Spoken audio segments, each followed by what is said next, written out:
No?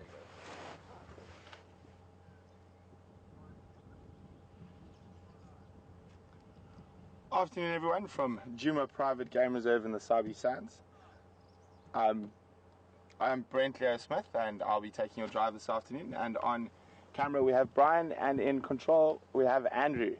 And as you can see, nice easy start for us at Gowrie Dam. We've got the two old buffalo bulls sort of leisurely lying about in the mud. We're going to go have a bit closer look at them now, and then after that we'll see what else we can find. And please remember, if you want to ask me any questions, get hold of us at #SafariLive or questions at wildearth.tv.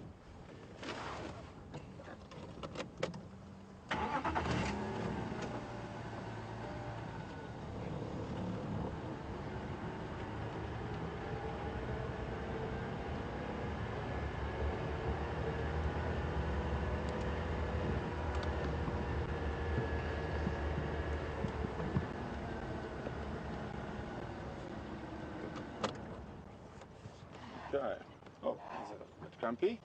So we got two nice old buffalo bulls here, quite commonly known as Dugger boys.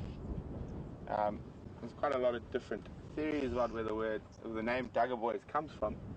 As far as my understanding it is, it's actually comes from the mines in South Africa. The guys who used to mix cement on the buildings and the shafts and that were generally considered to be the toughest guys, and they were always caked in mud. And since the old buffalo boys tend to spend a lot of time sleeping in the mud, they have that appearance. The Dugger boys on the mines also had the reputation for being sort of the toughest, hardiest guys who like to fight and cause a lot of trouble. Or stretch. So when the buffalo sort of get to this age, they're sort of moving towards the end of their lives. They move away from the larger breeding herds where there's quite a lot of action and fighting for mating rights, and there's lots of cows and calves and lots of noise. So they sort of tend to move off into smaller groups around water holes and drainage lines where there's enough food for them that they don't have to move too far. And when it gets warm, they can sort of lie in the mud or in the water and just relax. You can see he's had a broken tail a few times. It's very difficult to say how he broke his tail, but probably from another buffalo.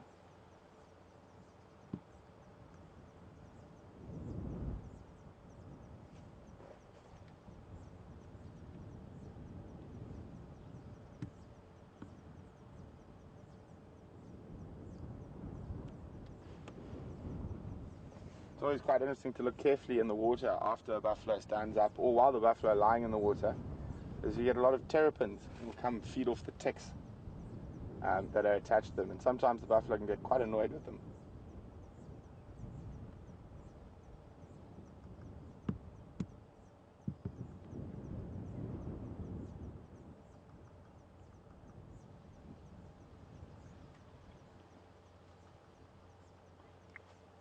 So the plan for this afternoon, guys, is that we're going to head sort of down to the southeast. Maybe try find that elephant herd we had this morning. We didn't get the best view of them this morning, and especially with the wind was howling and quite overcast and the animals weren't 100% relaxed. So we're going to try hopefully find them when they're a bit more relaxed, and then start working the drainage lines in that area to see if we can find any fresh leopard tracks or sign of leopard, and hopefully we can find a cat.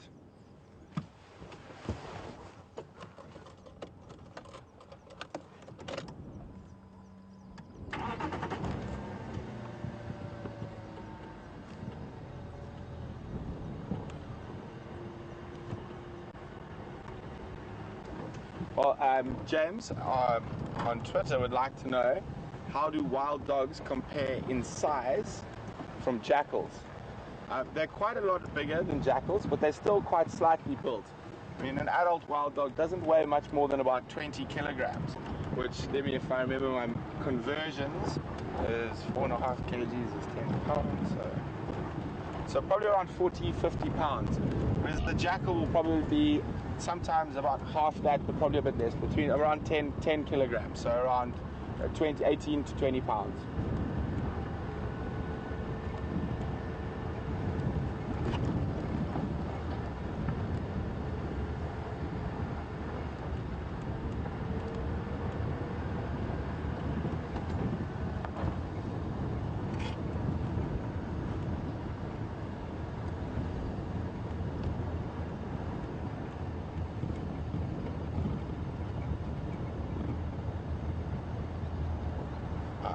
Hi, Annie. Annie would like to know what school I went to. I had quite an interesting schooling. I went to a small school in the KwaZulu-Natal Midlands for junior school till about the age of 8. And then my younger brother and I had a teacher who lived with us in the bush in a private reserve in Zululand. And then for high school, I went to a school called Hilton College, just outside the town of Pietermaritzburg in KwaZulu-Natal.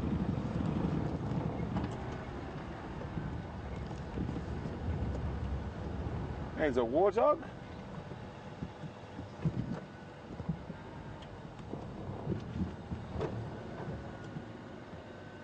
So, for those of you who were with us this morning, we came and checked this large jackalberry near the warthog for leopard tracks, and off you go.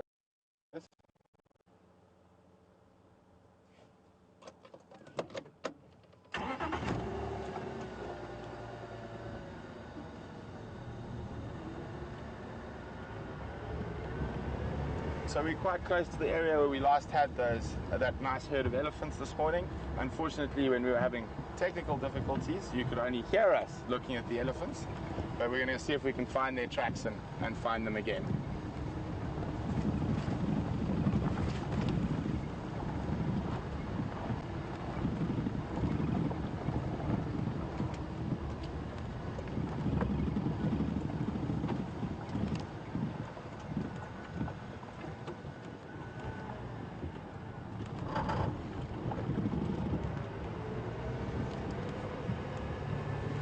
We'll be checking the roads quite carefully this afternoon because it stayed cool quite long today. There's a possibility that some of the predators might have moved around a lot later in the day than they would have normally if it had been hot. So we'll be keeping a very careful eye on the roads as we go to see if we can find any fresh tracks.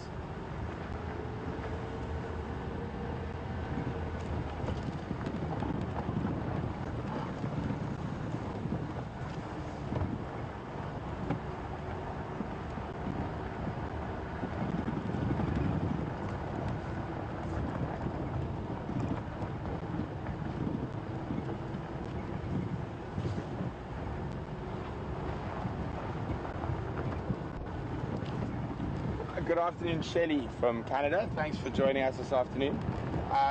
Shelley would like to know how much in kilograms an individual wild dog would eat, and how many or what a pack similar to the one we saw this morning would need to kill to sustain itself. So there were 16 dogs in that pack this morning. So, and the youngsters are probably now pushing about 7-8 months. So they're probably killing twice a day and 2 impalas. On an exact kilogram amount, I would be lying if I told you exactly. But what I can do is when I get back this evening, actually, know what? See if you guys can find it online while we're out here. If no one succeeds, I can call a friend of mine who studies wild dogs and I'll post it on Twitter. And back to that pack from this morning, I had a chat to Mike, who's here at Juma, to find out exactly which dogs those were exactly. And they call them the half-tail pack, and they actually come from the southern Sabi Sands, and there's 16 dogs in that pack. And when I was working further south, I saw that pack as a new pack when there were only 4 individuals in it, and saw them having their first den as a new pack. So it's really exciting now, 5-6 years later, that the pack is still going strong, and from 4 dogs they've grown up to 16. So this is exactly where we saw the elephants for the last time this afternoon. So this morning, sorry, and so we're going to keep heading down this road, see if any tracks cross, or see if we can find them coming through the block.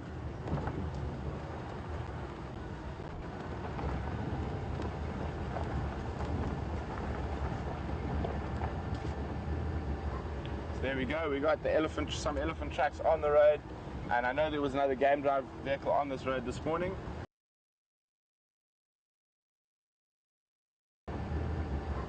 There we go, we got some elephant tracks on the road, and I know there was another game drive vehicle on this road this morning.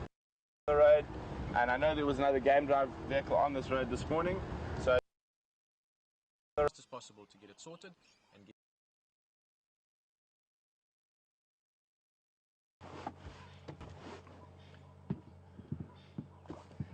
Hi guys, sorry guys, we lost you for a second there as we're going through a drainage line. We can hear some very, very annoyed Franklin. So I walked in there quickly to see what was happening. Unfortunately, I think it's possibly a snake. I mean, they completely ignored me, but there was two of them on each side looking into a really dense sort of fallen down tree. And I don't feel like pulling a mamba out by its tail today.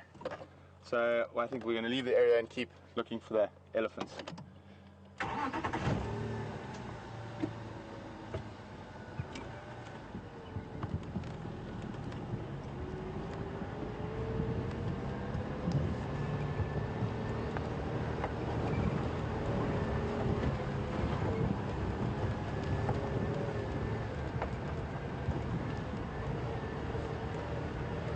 There's actually quite a strong smell of elephants in the air as well. Tracks are still going down the road.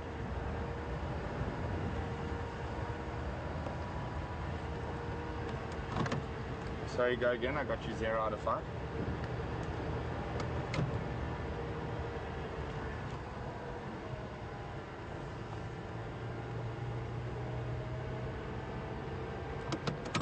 Good afternoon, Marianne from Arkansas. Thanks for joining us this afternoon. Marianne would like to know whether all the wild dogs we saw this morning would be related. And unless you do genetics on them, it's quite difficult, but the majority of them would be related. So as I was explaining this morning, so the way wild dogs disperse is basically 2 adults females or 2 adult males from different packs. It's generally 2, sometimes it can be 1, sometimes it can be 3. Will disperse and try find other individuals that have dispersed of a similar age. And I'm not 100% sure how those specific 2 out of a large pack choose to go. Sometimes it's because maybe when the packs start getting to 25, 30, having to kill sort of 3 or 4 impala a day, it starts putting quite a lot of stress and they have to hunt a lot. So yes, majority of them will be related, but there will be a few core individuals. Generally the first core individuals that are not related, that would have come from 2 separate packs. Here we go, we got some nice Nyala.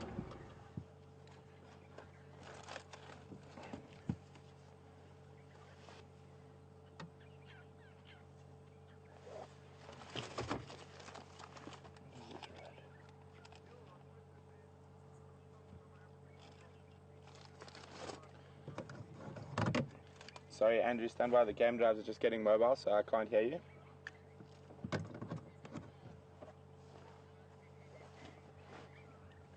Sorry guys, I'm going to be quiet for a second. I'm just listening to the other game drives get going to see if they've found anything or they have any ideas of what's around.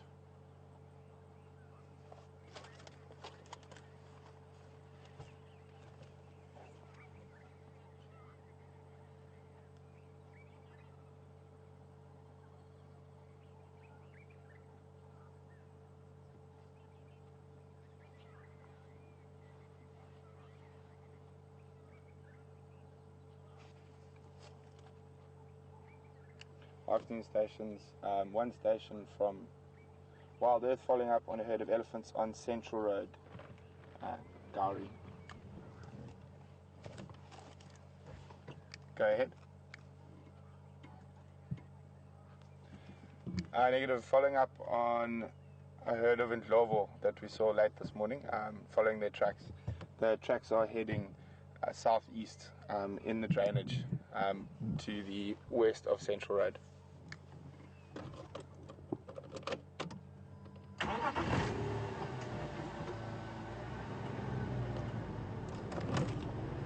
Sorry, Andrew, you can go again. The guys are quiet now.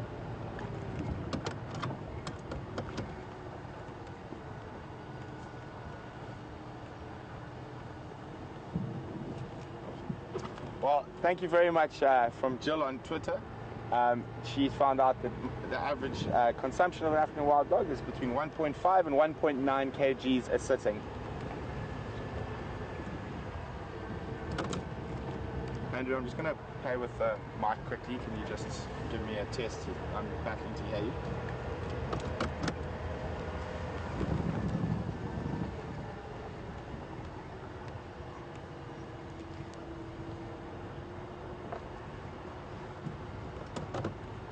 Copy, thanks, got you now.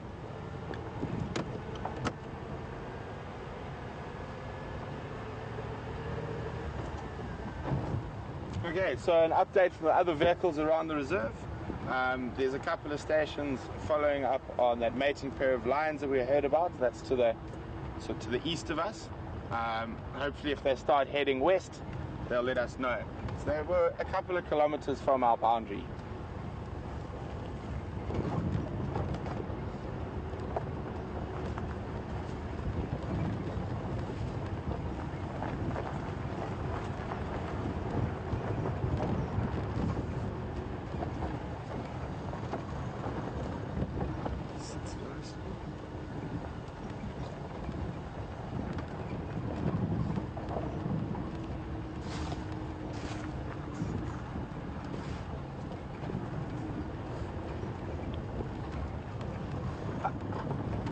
Afternoon, Tim from Arkansas. Tim would like to know whether wild dogs hunt exclusively impala or do they also hunt other larger game? Tim, to answer you, they do hunt other game as well. They're sort of, if you wanted to sort of describe the majority of their food, would be small to medium-sized antelope. So from duiker, steenbok up to impala. They have been known quite often to also take female or sub-adult kudu. Baby wildebeest and sub-adult wildebeest is a big favorite of theirs as well. There has been 2 records, and I've actually personally know one of the people who viewed that sighting of a very large pack in northern Botswana of about 32 dogs actually taking a young buffalo calf out of a breeding herd of buffalo of over 500. But that is very, very rare and unusual.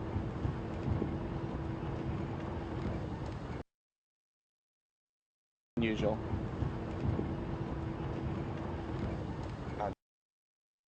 Unusual. Unusual.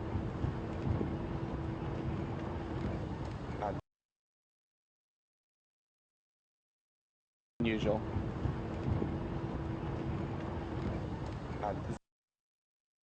Unusual.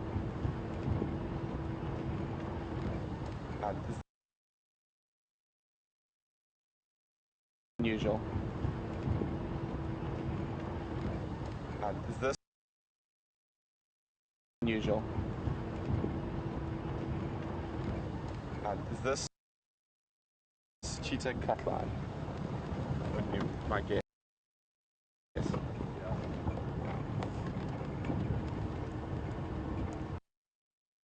Let me just double check. Sorry guys, 1 second.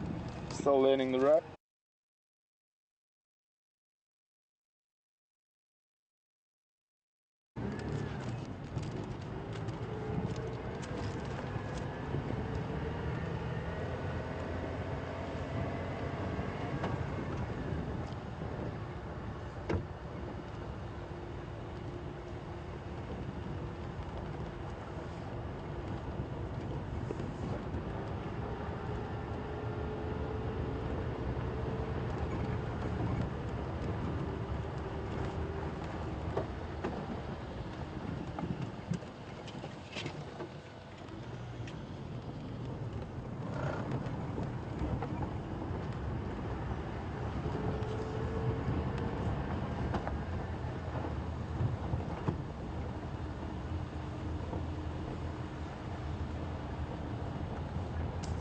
Some elephant dung in the road there, but that's a bit old, not the ones we're looking for.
guys, remember questions at #Safari Live or questions at WildEarth.tv.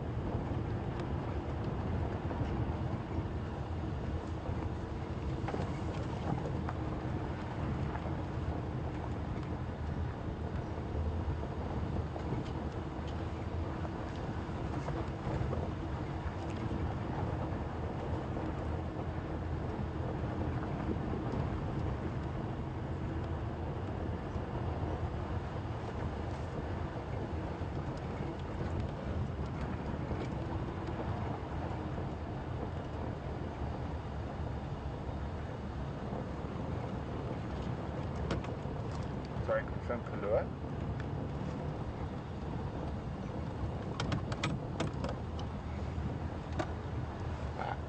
Afternoon, Tallulah. Tallulah would like to know about some of the work I've done with a guy by the name of Kevin Richardson. He's also known as the Lion Whisperer. I've been very fortunate to work as a sort of second cameraman on some of the film shoots that we've done there. And Kevin's a very, very interesting guy and very, very passionate about stopping canned lion hunting and things like that, and has a very big conservation ethic. We've been quite lucky. The last project we filmed with him is that they rescued 2 lion cubs from Spain, where they were used as a sort of tourist bait on the beaches, so you could pose and have your photograph with a lion cub. And to keep the lion cubs small and also quite docile and manageable from the handler's point of view, they were malnourished. They were fed with plain cow's milk, and obviously that doesn't quite work very well for a carnivore or a cat. So the group of concerned citizens in the UK and in Spain and in France and I think in the States and Australia got together and raised money to rescue these cubs from this guy on the beach and send them out to Kevin, where they're going to be cared for from now on. Unfortunately, George, one of the 2, had developed cataracts in his eyes from malnutrition as a young cub. So they brought in a lion optometrist, if you believe such a thing exists, and had an initial assessment to see if they could operate, and they decided they could. George was pretty blind. I mean, he used to walk into the fence and into the sticks, into his brother, into your legs. And so they went ahead, and I was lucky enough to be inside the operating theatre while they operated on George.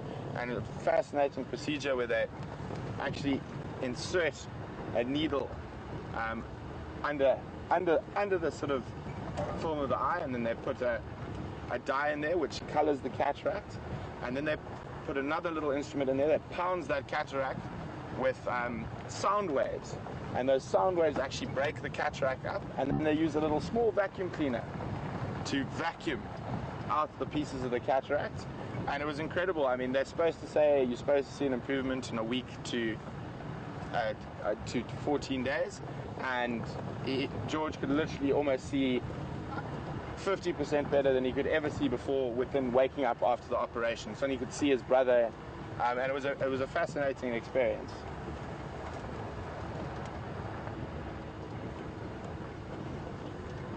Well, it doesn't look like the Ellies came this way, so I think we'll have to check the other way.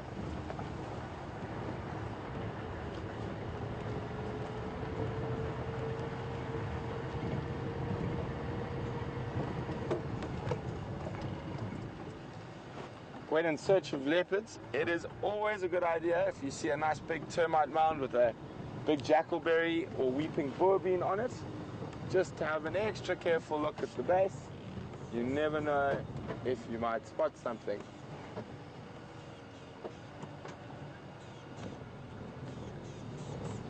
No such luck today.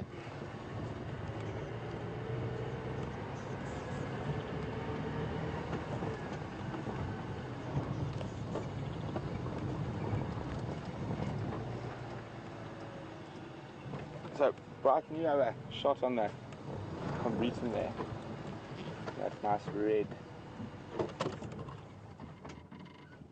So, while Brian's focusing in on the russet bush willow, we're just going to stop and listen for a few minutes. It's also a very good way of finding animals, and especially elephants, because we might be able to hear them feeding if they're feeding in a thick area. And also for fighting predators, it gives us a chance to listen for alarm calls of impala, squirrels, francolins, whatever it might be that might signal that there's a predator in the area. But the tree Brian's focused on there now is called a russet bush willow. Very, very pretty tree. Quite a nice hard wood. Very good for making fires to cook meat on.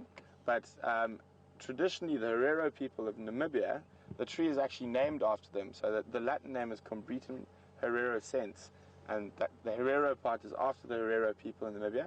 They make a coffee substitute out of it. It's a sort of caffeine drink, but it's not really caffeine. They also, probably the main reason they got them named after them is during times of drought, they use those seeds that you can see there as cattle fodder. And the cattle are the most important thing to the Herero people.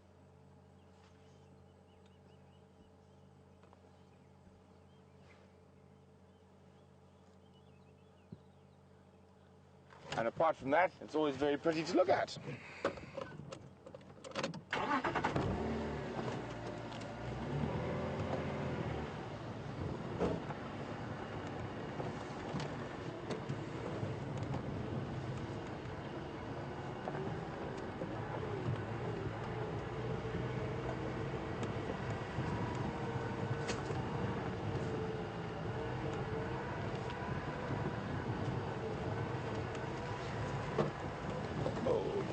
He's gone. Damn it.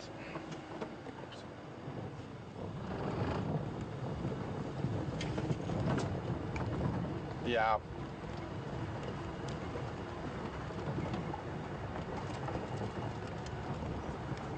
Sorry, last station, go again.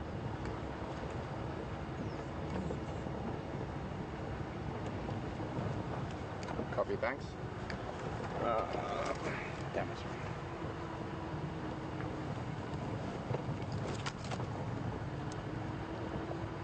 I was following in Global. I'm sure it's the same in Global that have crossed to Torchwood. I'm going to leave the area and work the drainage lines.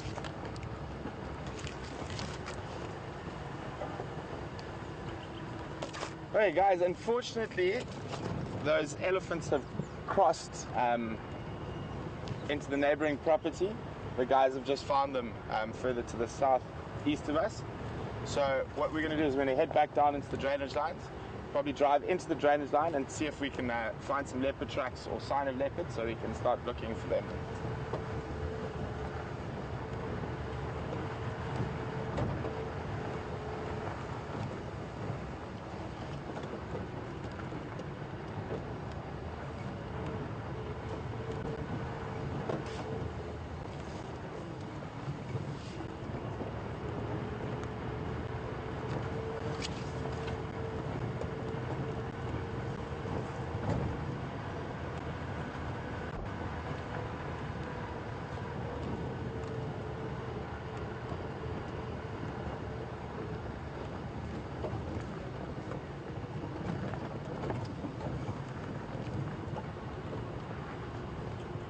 Afternoon, Kathy. Thanks for joining us this afternoon.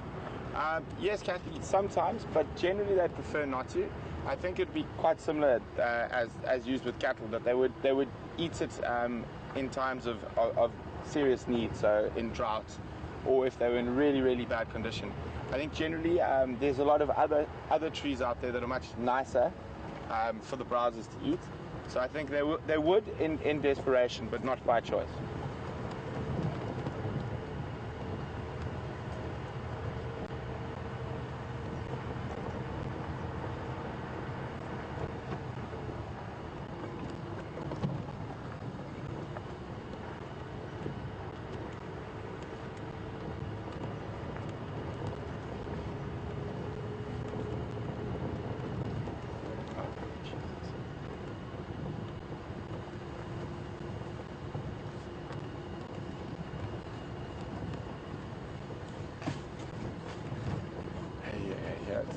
Good afternoon, Bianca and Roger.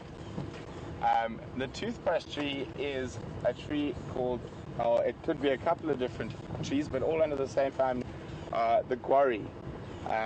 They're quite common around drainage lines, and they're a good indicator of underground water. And if I see one a little bit later, unfortunately there are none around us at the moment, I will point it out.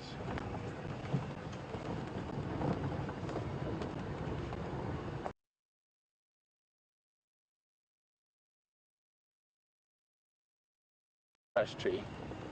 A Natal quarry. Sorry, a magic quarry. This one's a magic quarry.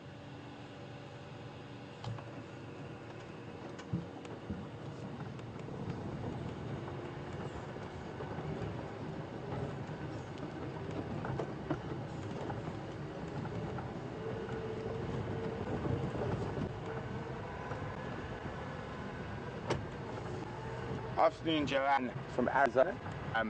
Welcome. Joanne would like to know where my favorite area in bot.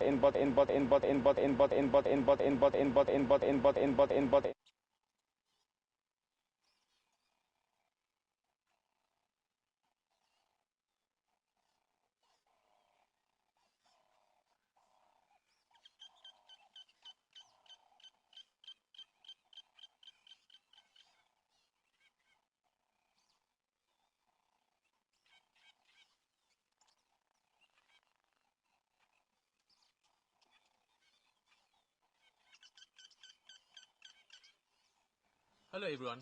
Being out in the bush and being out there live has its technical challenges. We're experiencing some of that now and are working on it as fast as possible to get it sorted and get you back in the vehicle with us.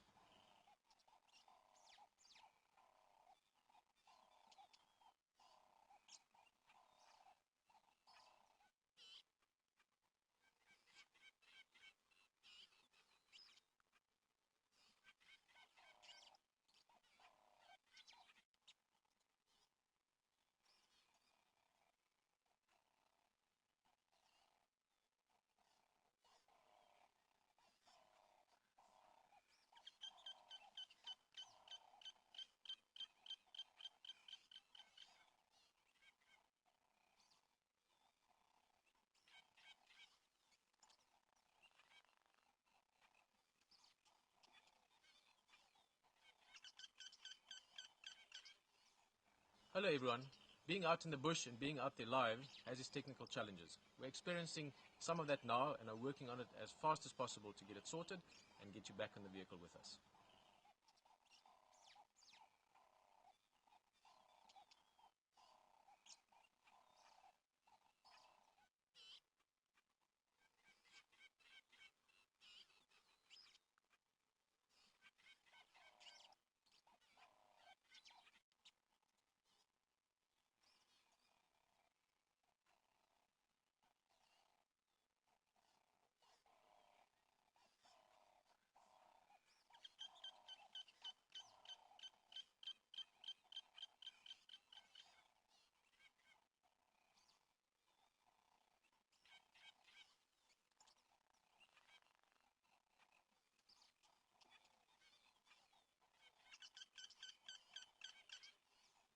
Hello everyone. Being out in the bush and being out there live has its technical challenges. We're experiencing some of that now and are working on it as fast as possible to get it sorted and get you back in the vehicle with us.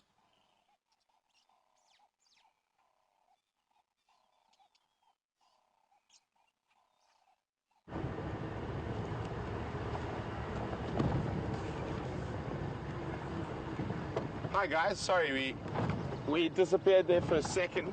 We're checking through a drainage line for leopard tracks. Unfortunately, no luck yet, but we will keep trying.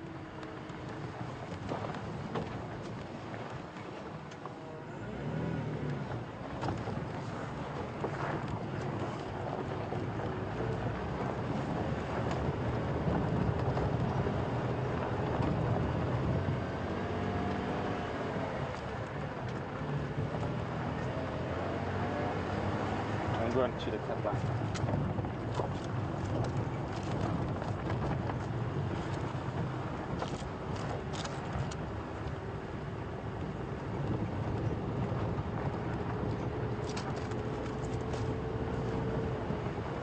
Oh, and the clouds look like they're coming in. We had a nice sunny middle of the day, but the weather is changing.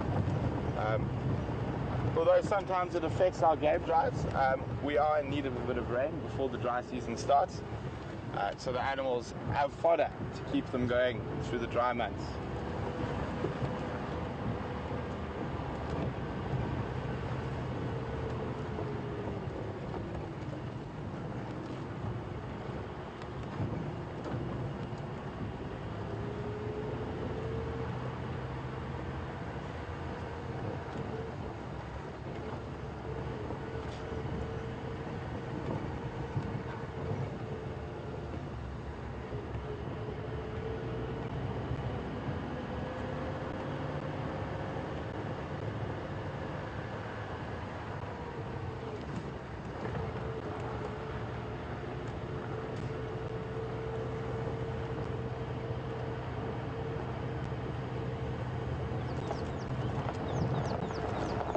So what we're doing at the moment is we've checked this, just double check the name of the drainage line. Yeah, we checked the, I'm not sure what the name is, but the drainage line that runs from Gowrie Dam. So we're going to head back west a little bit, and then we're going to check upstream the next drainage line, keep looking for some leopard tracks.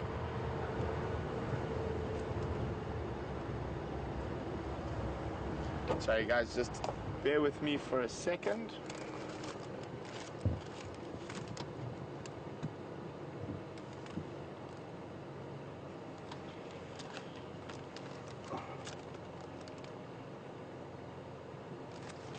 Okay, sorry guys, just an update from the radio.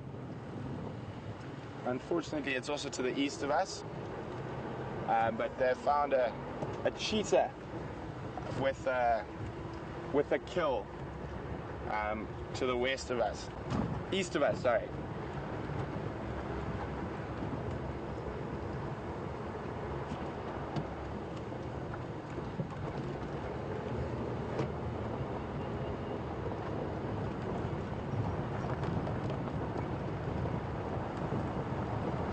Sorry, Brian, go again. The game drive vehicles are talking.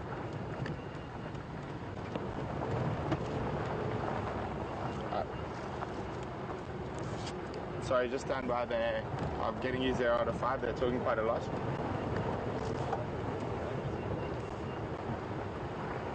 I didn't say.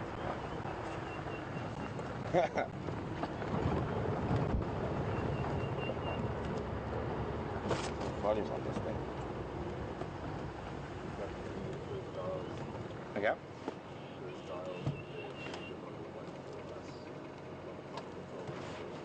Which is which? You sure? The one that's the thing above it is that's final control.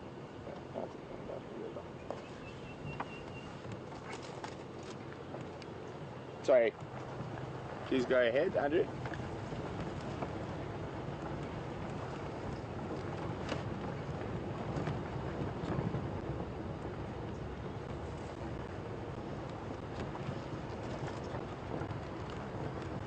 Hi, Joanne. Sorry, to repeat the answer about what my favorite place for game viewing in Botswana is, I actually, the whole of northern Botswana is fascinating to me for different reasons, but I would probably say my personal favorite, best game viewing is along the Kwando, Cylinder and Linyanti systems, right up against the Namibia, and the Chobe, up against the Namibian border, and then the Savuti Channel flowing down into the Mababe Depression.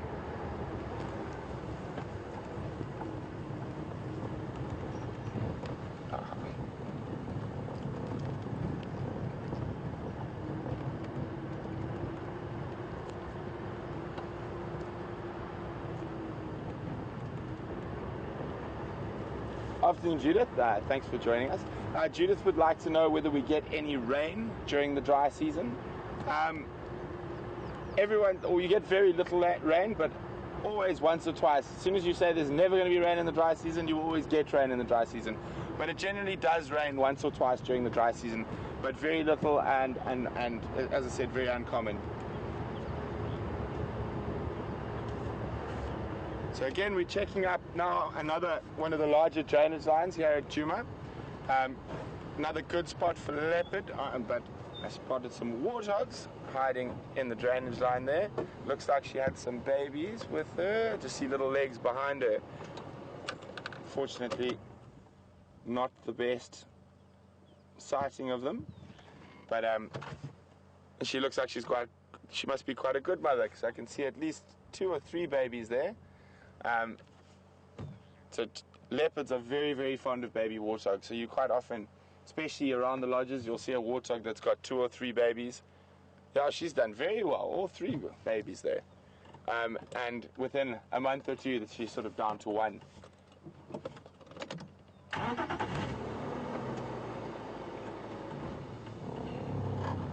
Also, another update from the east of us. From yesterday evening, there's been a mating pair of lions quite far to the east. What we have been hoping is that they're coming towards, from what I understand from the other guides, towards the end of their mating cycle. So they've probably been mating for 4 or 5 days. So there's a good chance maybe tomorrow that the male will start moving and hopefully come this way.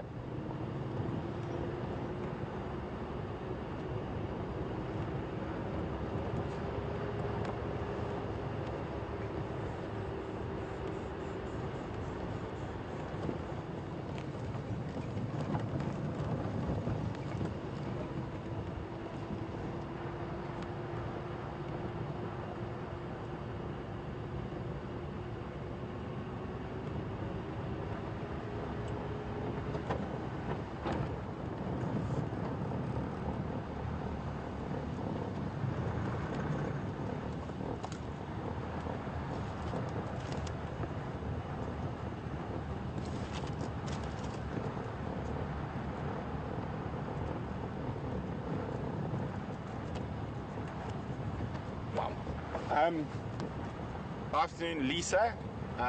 Thanks for joining us. Lisa's asking whether I know whether the last cub of the southern pride of lions is alive.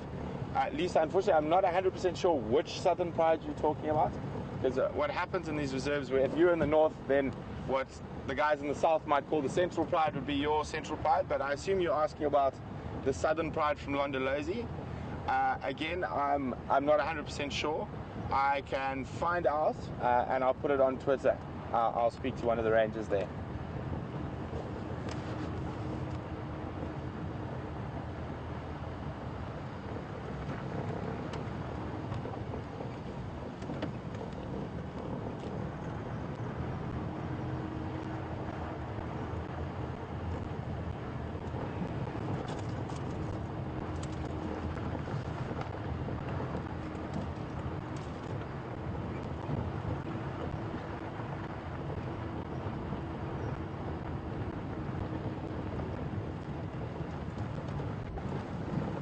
So stations with that skunk, please could you keep me updated if that animal moves towards the Gari bar.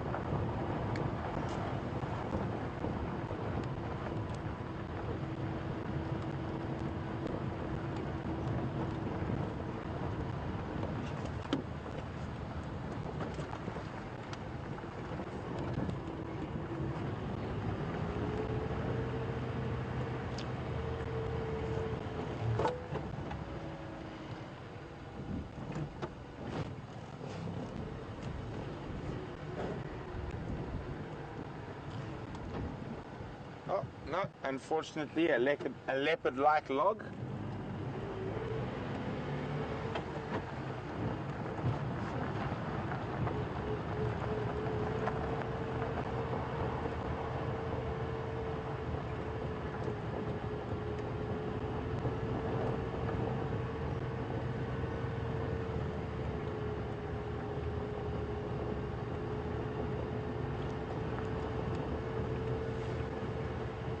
So guys, what I think we should do now is we're going to check towards the end of this drainage line. If we don't find any fresh tracks or hear any alarm calls or hear any signs, I think it might be worth I'll head back down to the hyena den, especially a little bit later when it's a bit cooler, see if there's any activity at the den.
Afternoon, Joanne from Arizona.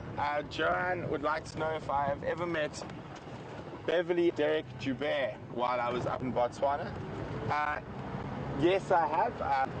Derek is a friend of ours, and I actually worked for their company, Great Plains. I was in Tanzania.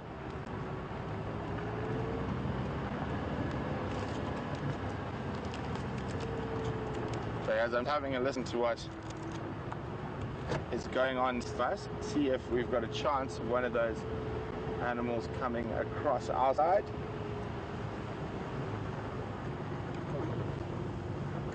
Oh, good spot there, Brian.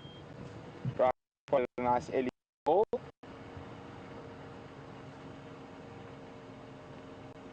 have a look. So, a bit older than the two boys we saw play fighting this morning.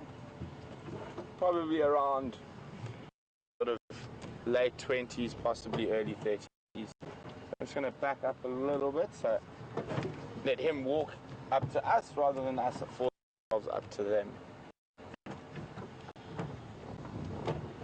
See, by the way he's walking, it's possible he could be in must. Let me just have a quick look.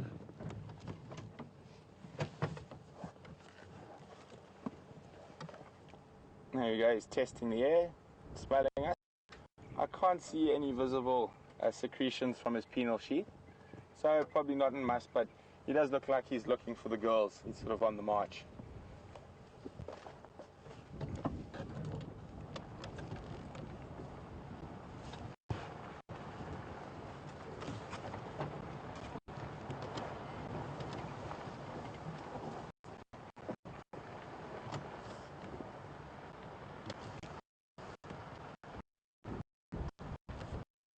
So guys, there's a lot of people asking when Mark will be back. Mark is actually sitting in final control at the moment, and he will be back out on drive tomorrow morning.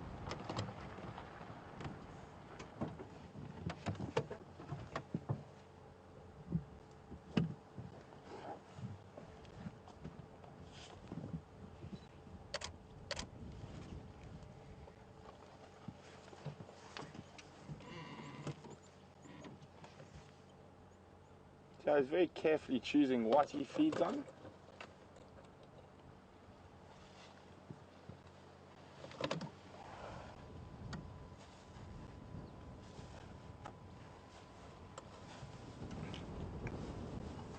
See, at the moment, if we decided to start and move the vehicle, the noise of the vehicle he might perceive as an aggressive move.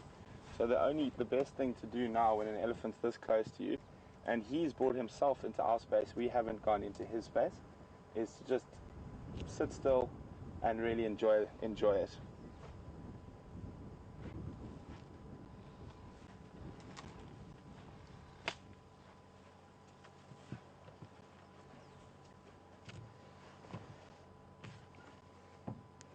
Okay.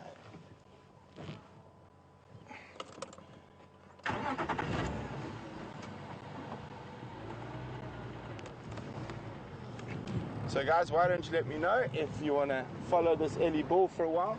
But there is a chance he might lead us to where a breeding head is, or we can go have a look at the hyena den. So you can let us know on #Safari Live or questions at wildearth.tv. There we go.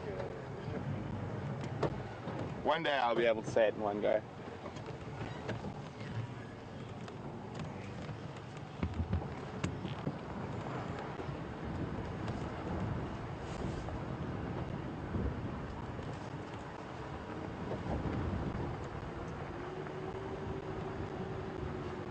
So there's a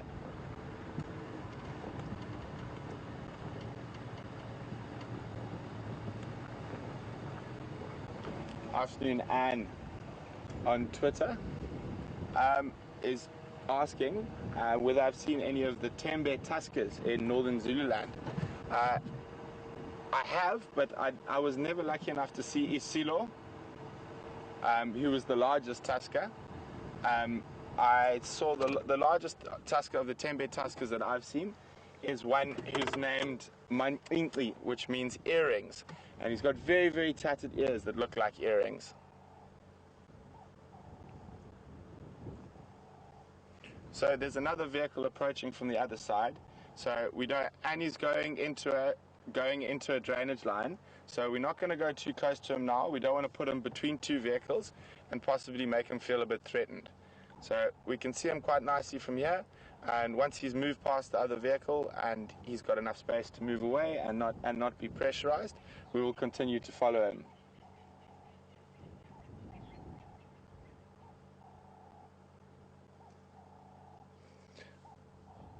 Now the Sabi Sands Reserve actually had a sort of tusker in training, so to speak, who was identified by the guys from the Kruger National Park as possibly one of the big tuskers of the future.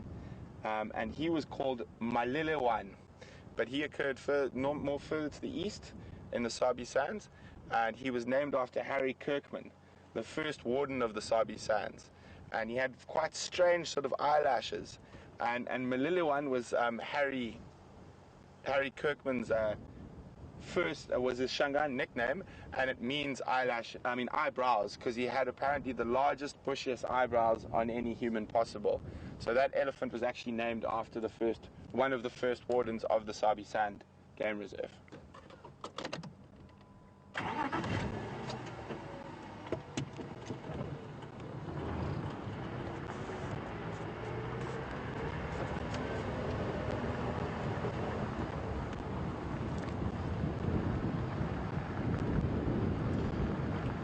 Well, the elephant seems to like us because he's turned west.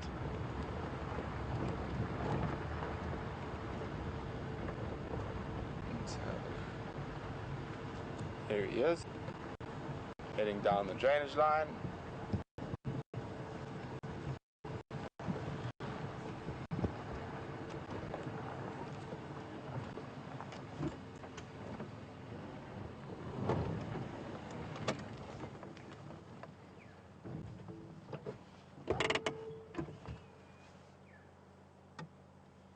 Hopefully he comes out from behind the bush shortly.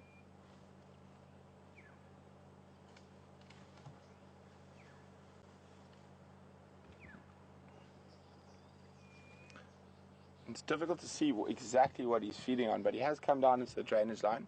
So there's probably some nice, quite lush grasses and stuff. I can see some Natal red grass and that, which is probably one of the most sought after grazing grass species by most animals.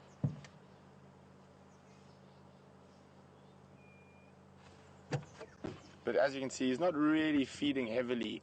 I do think he is tracking that herd of elephants that we saw this morning.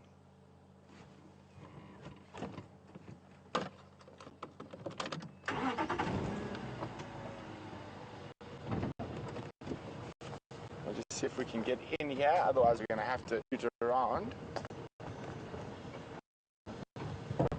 We might have to. So we can see the gap. Make sure we don't stumble up his bottom. I got it there.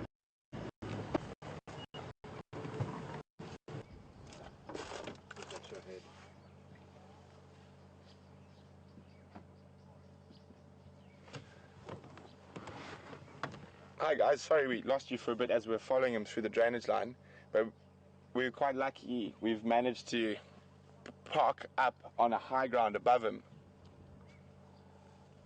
So we've managed to get above him, which gives us quite a unique view. It's very seldom that you get to look down at an elephant. Afternoon, Lenny from Arizona. Thanks for joining us on Drive this afternoon. Lenny would like to know what qualifies an elephant to be a tusker. I'm not 100% sure, but if I remember correctly, for the Kruger tuskers and whatnot, he generally has to attain probably it'd be over 100 pounds a side. And that is basically from the old hunting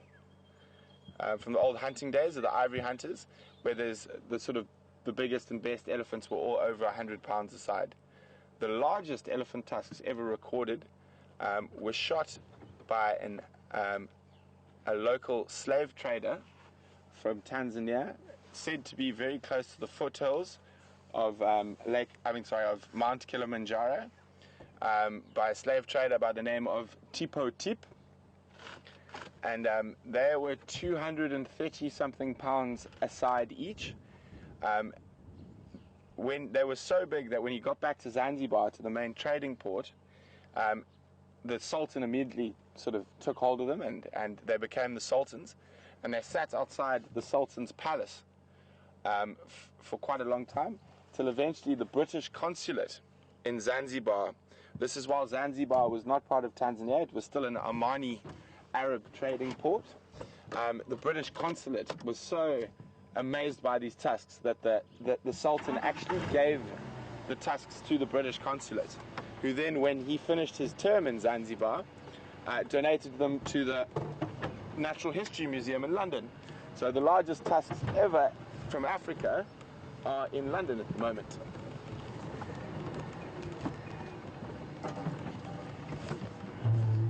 That's just going to give me a minute or two to try and get out of here and catch up with him.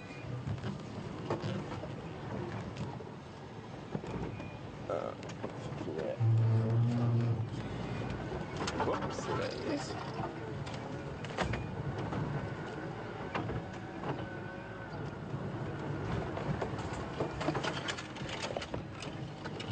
Do you know where this 2-track comes out? Right. If I go around this side, am I going to be able to access it? Okay, I'm going to just head back to the main quickly and then try zoom around to where he's likely to be. So I apologize, we might lose you for a second as we go right down into this drainage line again, but we'll be back with you shortly as we shoot the other side.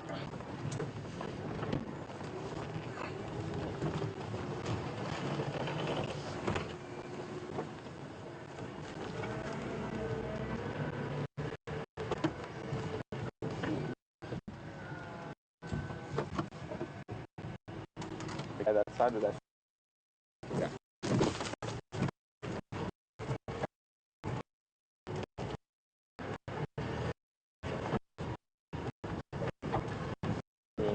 And this. Yeah.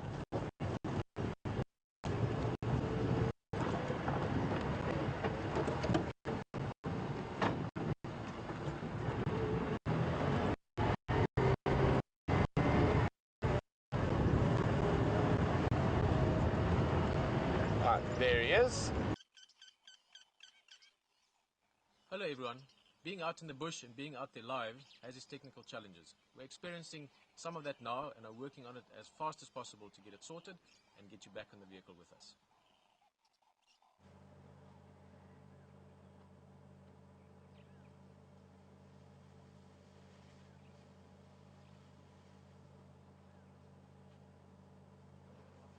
So guys, can any of you out there tell me how much an African elephant bull can weigh? What's the heaviest an elephant bull's been recorded at?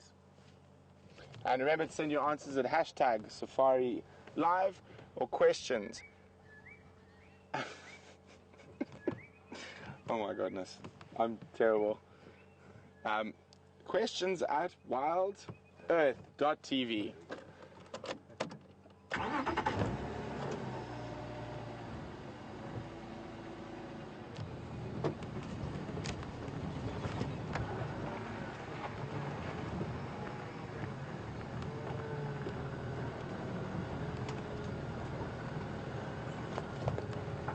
Oh, some nasty thorns on that one.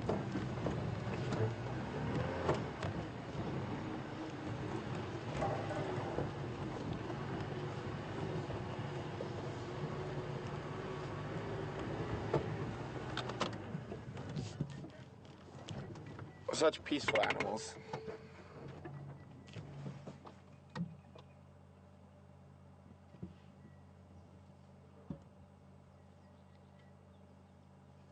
And another question for you guys out there. Who can tell me approximately how many elephants there are in the Greater Kruger National Park, which the Sabi Sands and Juma forms part of? Answers to questions at wild. I can't do it. I don't know why. #Safari Live or questions at wildearth.tv.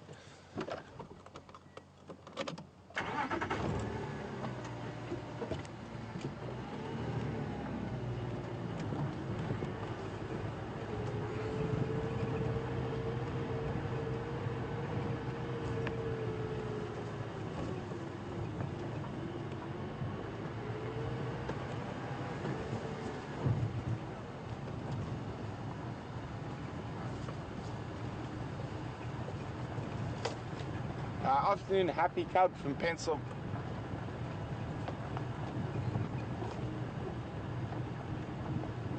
Alright, afternoon everyone. So we've got Happy Cub from Pennsylvania who's 24,000 pounds. You have to give me a second to do my pound kilogram conversion. And then we have Jason and Jill all saying 12 ton. As far as my memory serves me correctly, the heaviest elephant bull recorded was just over 7 ton. So 7,000 kilograms. Now let me try to do my conversion rates again. 2.2. So probably somewhere around 16 to 18,000 pounds. Maths has never been my strong point.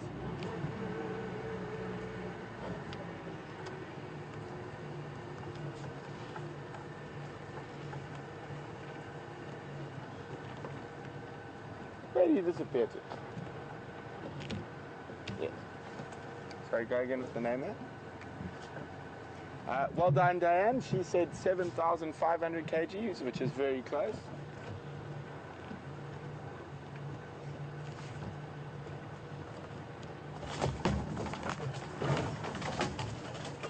But you guys must remember, even an elephant that size.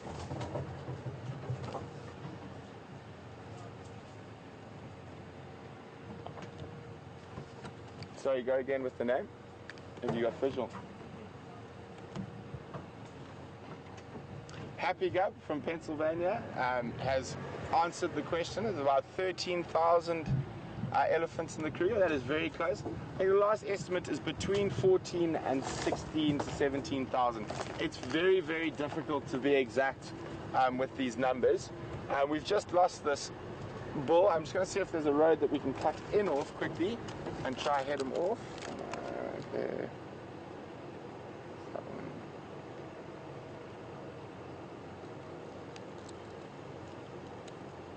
There should be hopefully one on top of this crest here.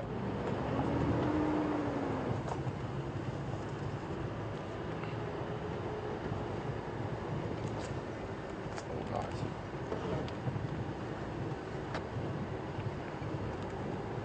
Okay guys, it looks like we've lost him, and there isn't a nice easy way to follow up on him again, especially now he's going into quite thick bush.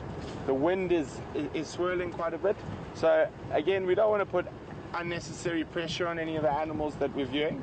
So we're just going to leave him be for now. If he pops up in front of us, then that's great. Otherwise, I think we're going to start heading down towards the hyena den. The temperature's dropped a little bit, so maybe we might see some interaction. Oh, there's a little steenbokkie.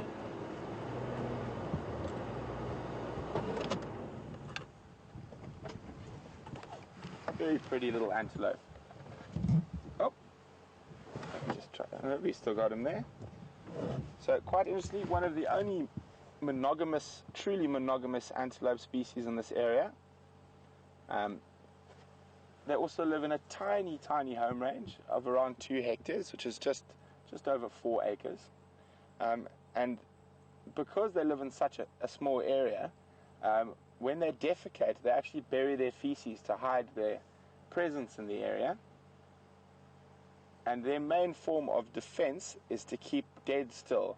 I've actually seen wild dogs less than 30 centimeters from a steenbok, and it just kept dead still, and it managed to not get eaten. Like with all predators, as soon as anything runs, as soon as you move and run, you're sort of targeting yourself as prey.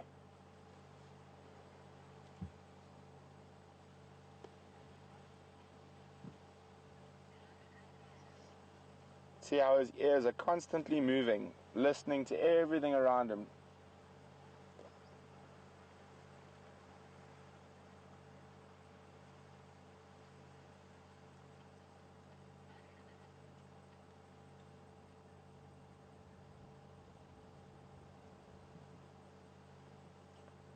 Very pretty the way the grass is blowing in front of his face.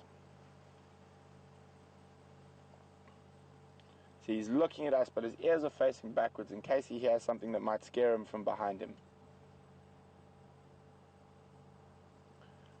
So the female will be quite close. Sometimes you do see them together, but she would be within 100 or 200 or so meters of us now. Probably also watching us, we just can't see her.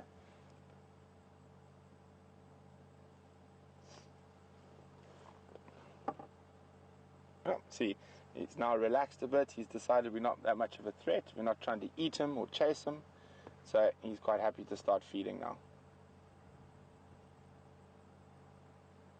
And now with a small antelope like this, who can be quite nervous, when I move along, as we're about to, I'm going to start the car.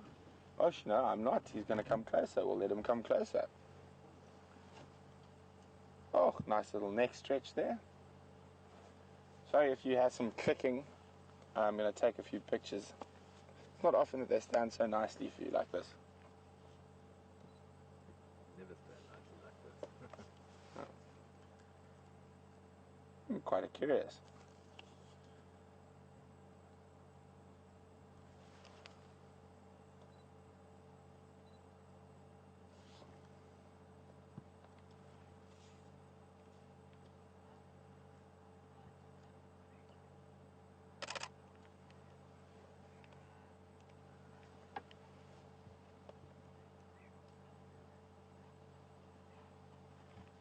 Oh, got a fry. See that? There's a perfect example of what we spoke about this morning, about the wind gusting and changing direction. Suddenly the wind gusted, and maybe you didn't like the smell of the petrol in the vehicle, or maybe the fact that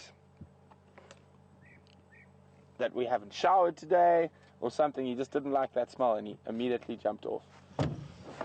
But normally, as I was saying, because he is still reasonably close there, when you're around animals that are a little bit nervous, when you want to get moving, you start the car, and then you let it run for a few seconds without moving at all, just to get them used to the sound and make them realize you're not being aggressive, and you don't rev the car immediately, which a lot of animals can perceive as aggressive sometimes, especially with Ellies.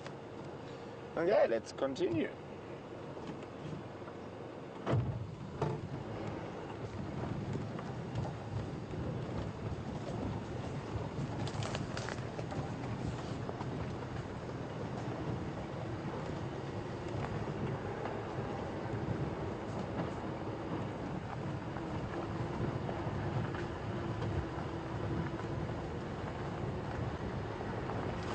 Okay, sorry, bear with me for a second here, guys. I'm just going to try to work out the best route from here towards the hyena den.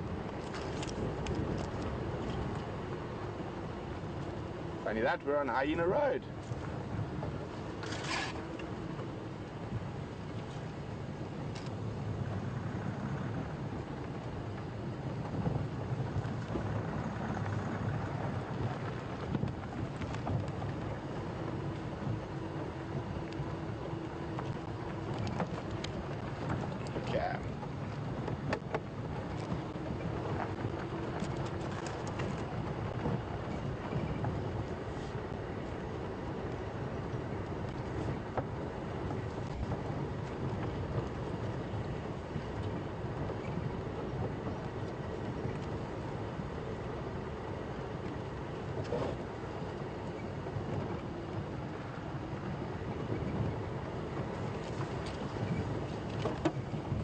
So you can see how quickly the weather can change out here. When we set off, really, really sunny. We had our hats and sunglasses on, and now this low-level cloud has come in.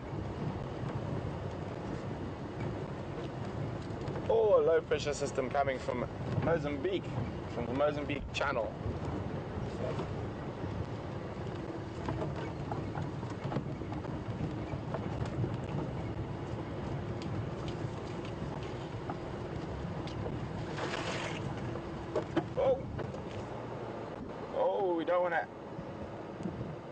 Don't want to disturb the poor orb web. There's a nice big spider web there. I don't know if you guys can see the golden orb spiders. So I'm just going to reverse and we'll go around, and I'll put Brian in a spot where we can get a nice close to them without destroying their web, because it takes them a lot of energy to build those webs. And we might even be lucky enough to see a kleptoparasite on the web. I'm not sure, I didn't see any, and in this light it's quite difficult to see. Oops.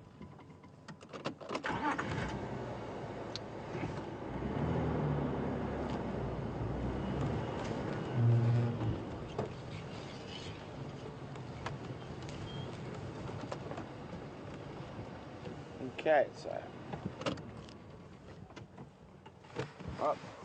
the spider that's in focus at the moment is the female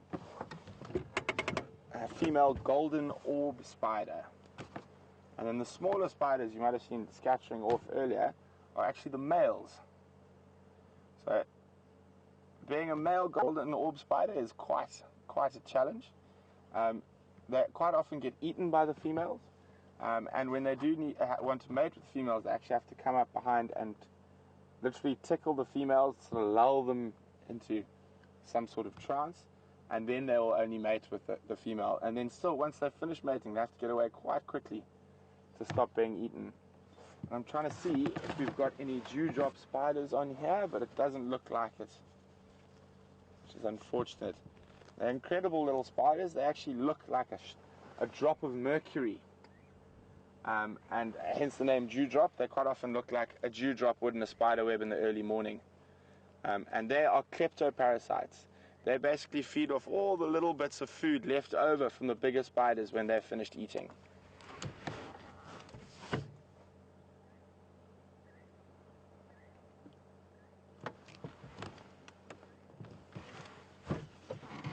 Okay, we'll leave the spiders to be.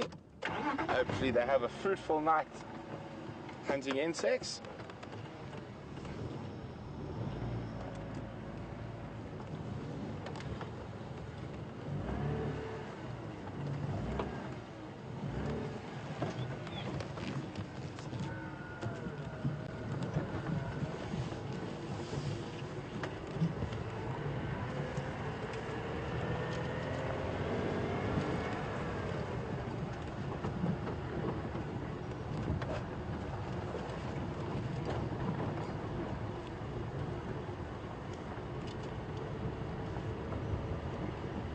Oh, hello, madam.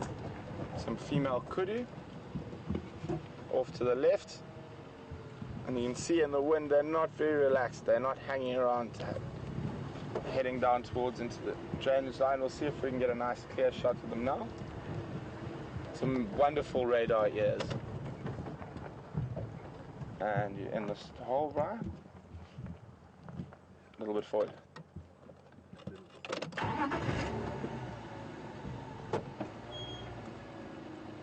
There we go. For me, I love watching kudu's ears. They're sort of these huge radars, and they just keep picking up every sound, and you've often got one ear facing one direction, the other ear facing the other direction. Probably an adaptation because they do live in quite thick areas, so they rely quite a lot on their sense of smell and their sense of hearing as defense against predators. Not to say their eyesight's bad at all. They do have very good eyesight as well.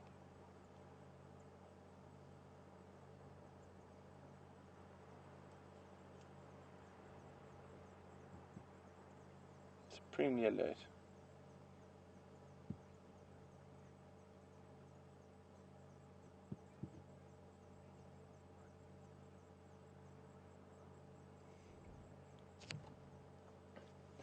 Afternoon, Ellen from New York. Thanks for joining us this afternoon. Ellen would like to know whether I have experienced many leopard sightings. And to answer your question, Ellen, I've been very, very lucky, and I have experienced an incredible amount of leopard sightings. A lot of them not too far from here in the Sabi Sand Game Reserve, along the Sand River system, which is probably, I'd guess, probably about 15 to 20 kilometers south of where we are here. But the Sabi Sands is, for leopard, probably the most, in terms of viewing them, the most phenomenal leopard viewing in Africa. The highest density of leopards in Africa is actually in the South Luangwa in Zambia. Another places I've seen great leopard sightings is in Botswana, in the Okavango Delta, and on the Chobe and Kwondo Linyanti systems.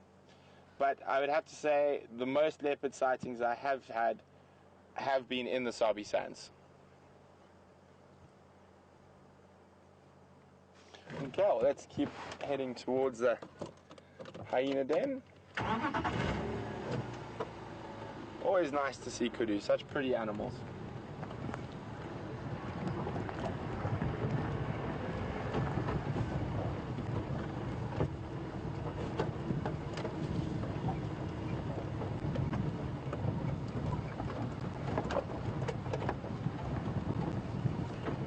Oh, we've got a bit of a roadblock. Let's go around it quickly.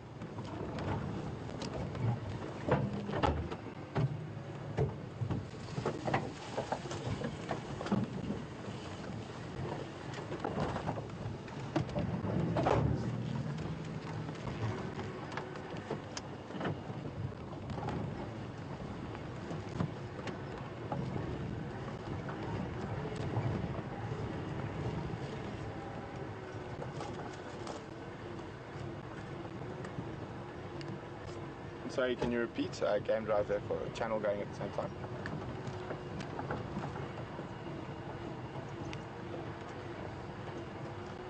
Afternoon, Anna, who's on Twitter.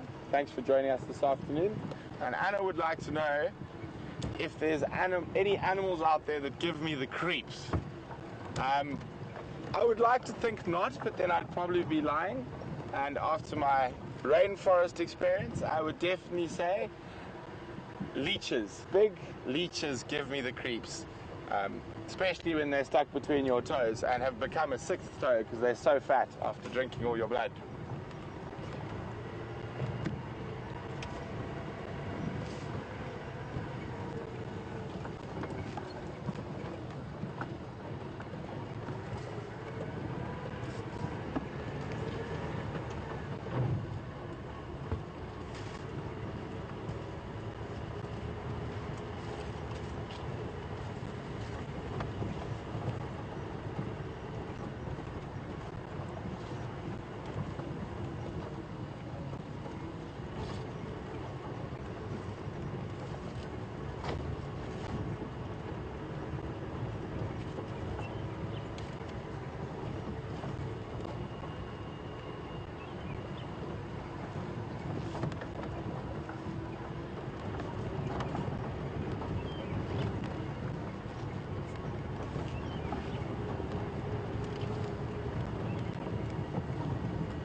Oops.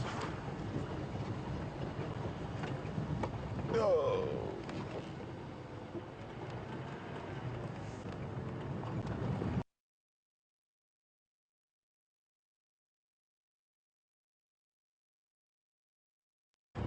So hopefully now that the temperatures dropped quite a bit, the hyenas are going to be active.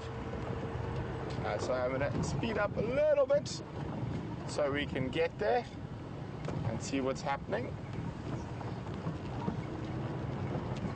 But don't worry, we're still keeping our eyes and our ears and our noses peeled for any sign of leopard.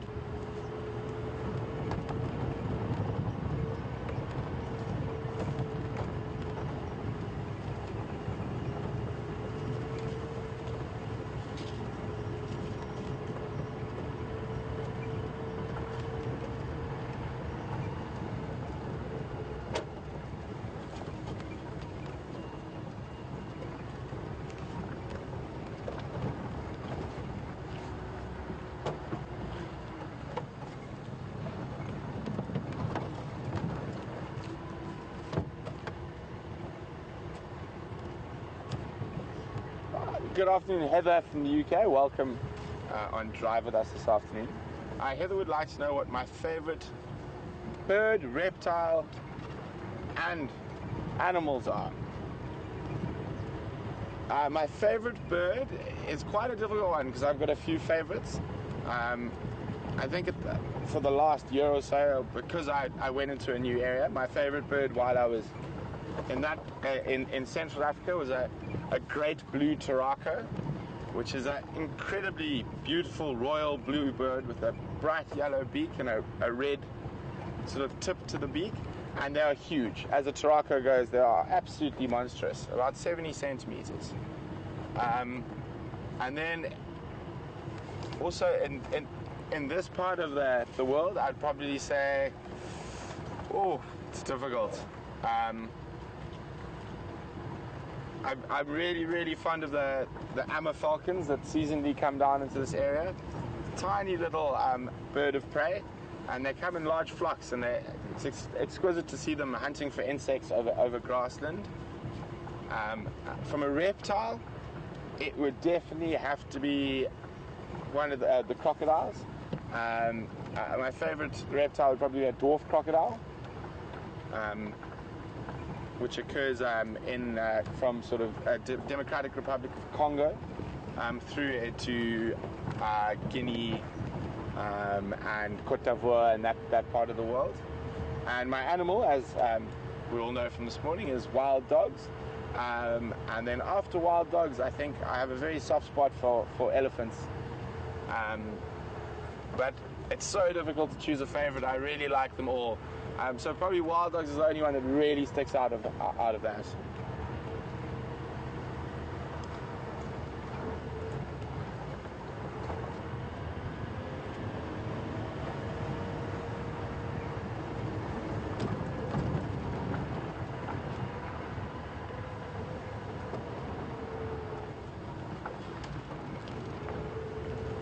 Afternoon, Diane. Welcome. Diane has asked whether I think that there are more leopards in the Sabi Sands because there is no hunting, it is safe for them. Diane, that's quite a difficult question to answer. As I said, the highest density of leopards in Africa is the Luangwa Valley in Zambia, and they do hunt leopards in that area. Outside of the national park, though, I would have to say it's probably far more to do with prey species that are available and prey density. So what a lot of people don't realize is that it all actually comes down to your soil. If you've got good soil, you've got good grass. If you've got good grass, you've got lots of animals that eat grass. And if you've got lots of animals that eat grass, you've got lots of animals that eat meat. So I think your leopard numbers are obviously have been affected heavily by illegal hunting and poaching over the last 50 to 100 years. But if you took it from a purely sort of natural basis, your leopard populations and territory sizes are completely relevant on the size. On the amount of prey, the prey available to them.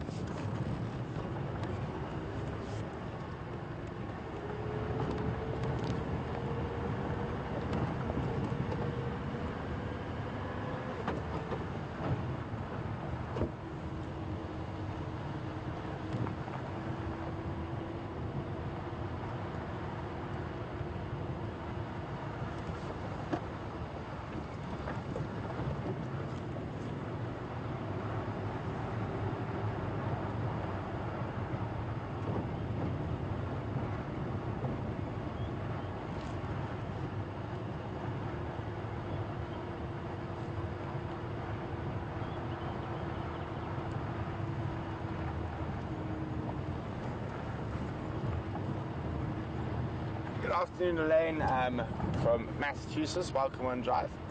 I did see the video. I myself have been very lucky. I've never actually been attacked while in a vehicle. But as you saw, things can change very, very quickly. They are wild animals after all.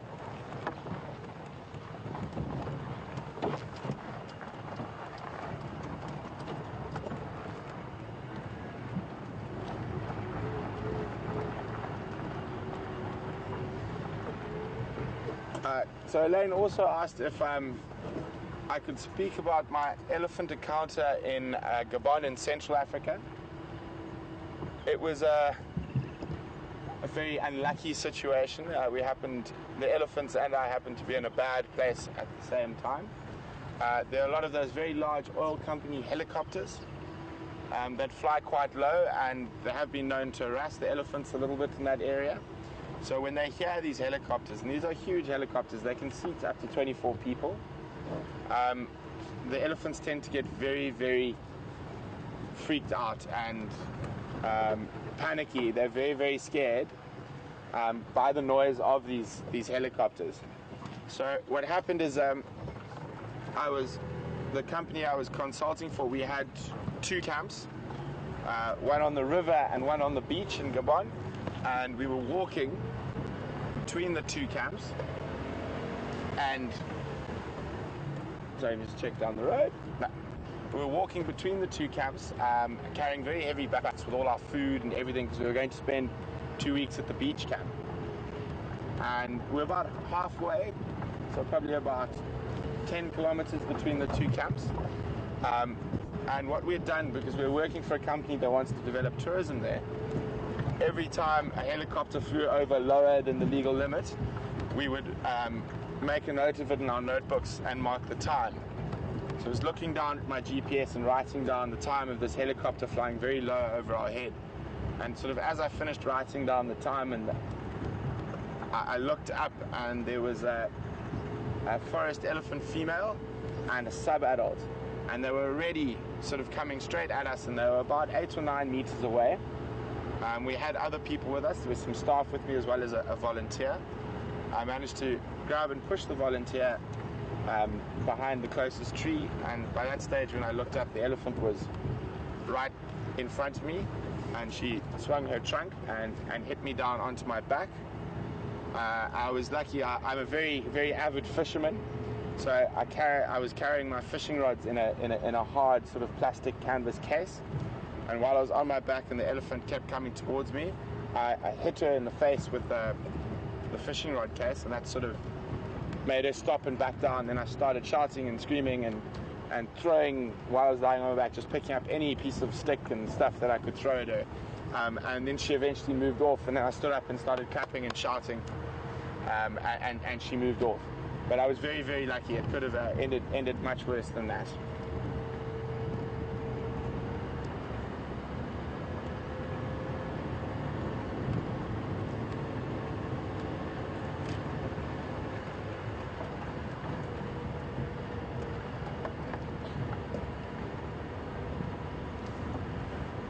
Afternoon, Lisa.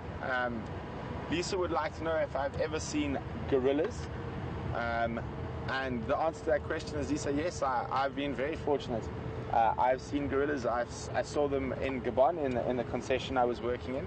I haven't seen the mountain gorillas that are in Uganda and DRC at the Virungu and Rwanda. I haven't seen those guys. I saw western lowland gorillas. We saw them quite a few times.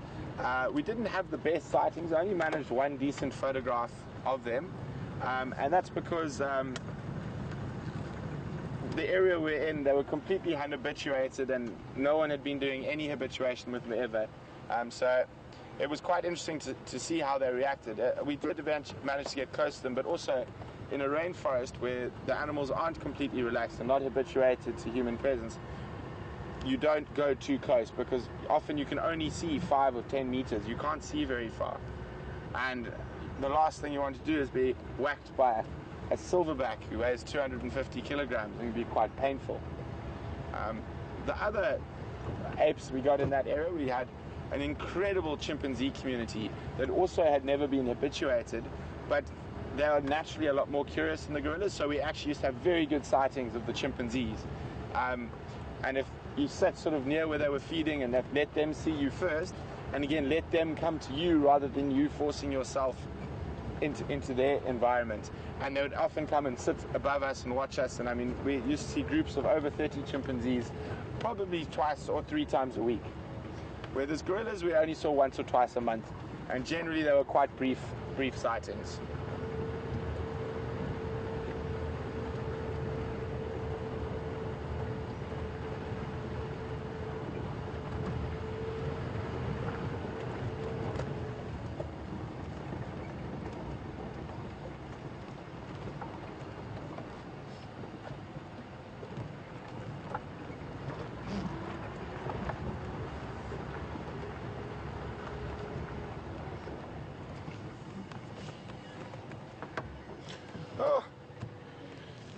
So I think the elephants did a loop. We were looking for them down there, and it looks like, well, maybe it's possibly another breeding herd, but they've crossed over here.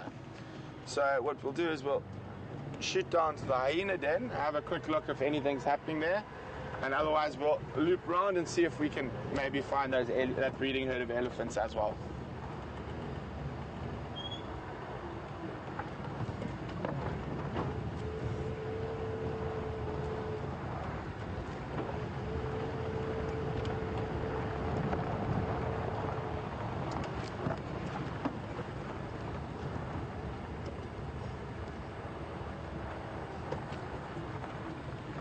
Afternoon, Matt from Texas.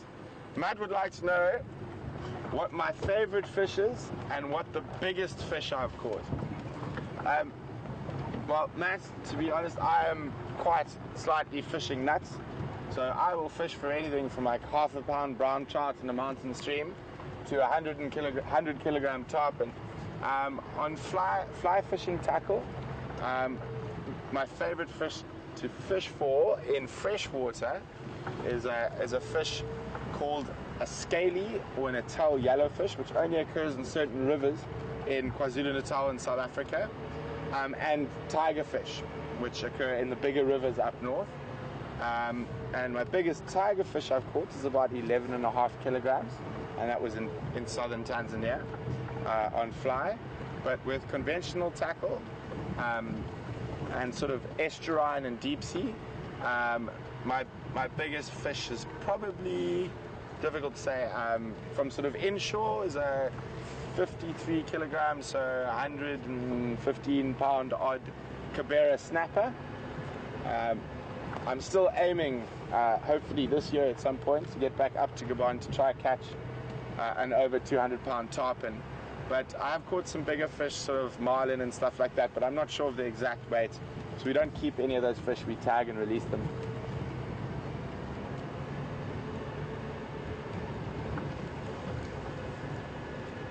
So guys, we're coming up to the hyena den now.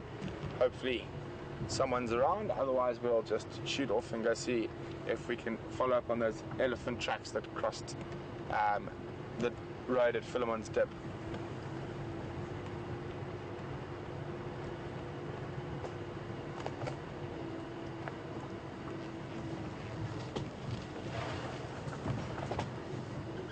We've got some action.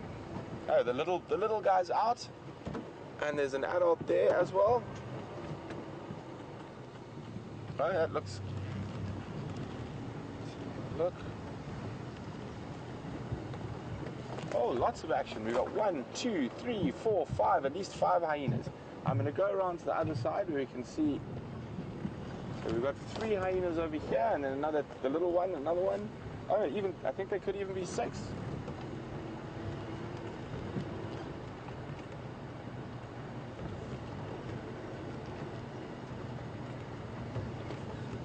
That looks like about a yearling.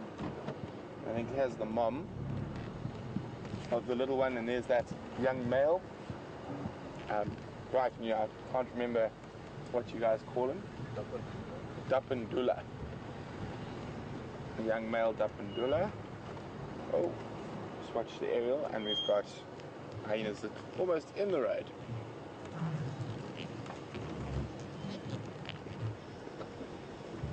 You good?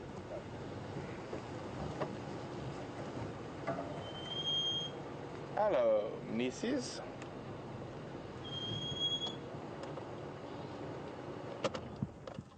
Okay, so let's try to figure out how many we got here first. We've got these 2 lying right next to us. There's Dapendula, so that's 3. Then there's 2 other adults at the den, 5, and then the really young guy. So that's 6. Really nice. And compared to this morning where we didn't have a hyena in sight, we checked twice.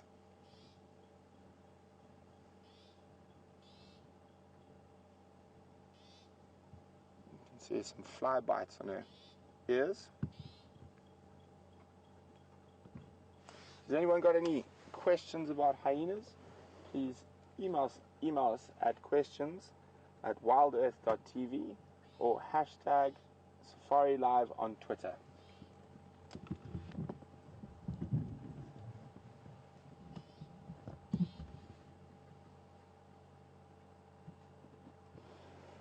Okay. When we're looking at there, looks like a male, just from his behavior around that other female, but we'll see now. We might get some nice greeting when he comes up. Still quite young though.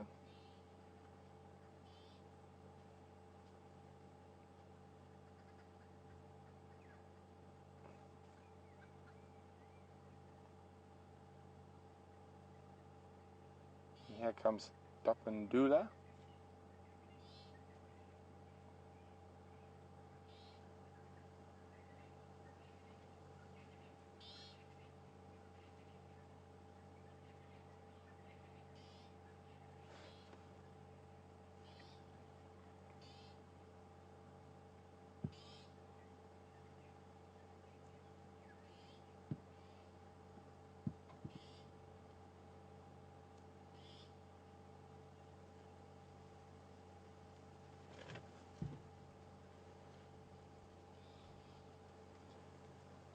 Nice relaxed evening at the hyena den.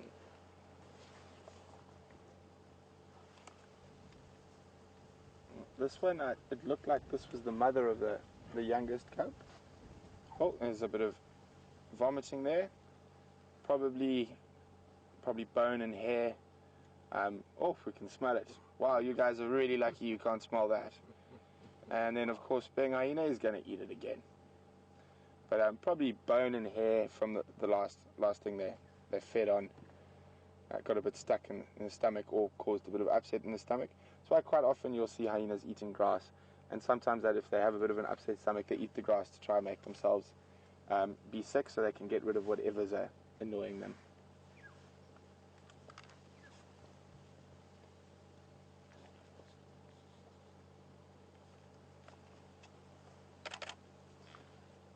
Oh, and now Dapundula is going to go investigate whatever came out of that other hyena's mouth.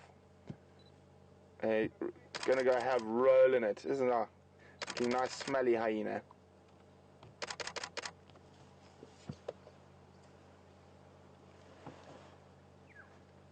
Go ahead.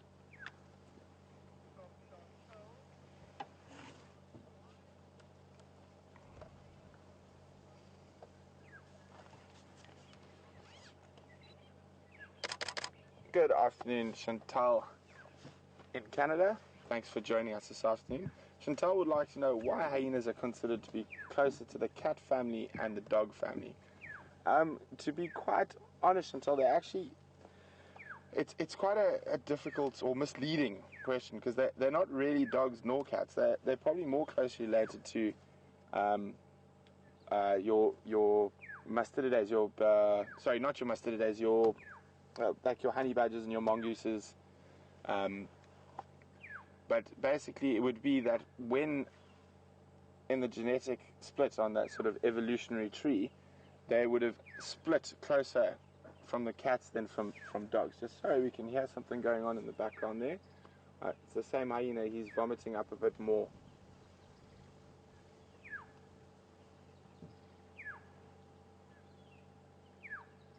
He obviously ate something really rotten buffalo or something that disagrees with him.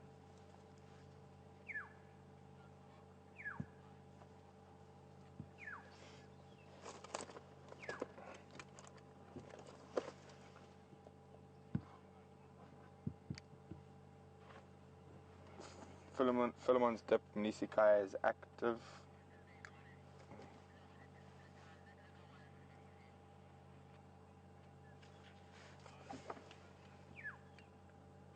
Go again, please.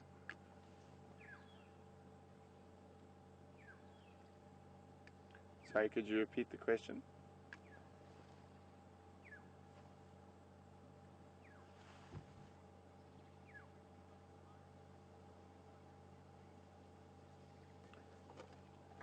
Well, Heather in the UK, welcome on Drive this afternoon. Heather would like to know whether hyenas need to mate frequently, like lions, or just one copulation is okay. Heather, to be honest, I'm not 100% sure. If I remember correctly, that they do mate multiple times, but not to the same degree as lions, not sort of every 15 minutes for 5 days and forget about everything else. Because they can be quite sort of stationary in one place with the den, so that a lot of animals visiting the den, the females will tend to almost force the males to mate with them while they're around the den. But I'm not 100% sure on that. I'll see what I can do when I get back, and I'll post the answers on Twitter.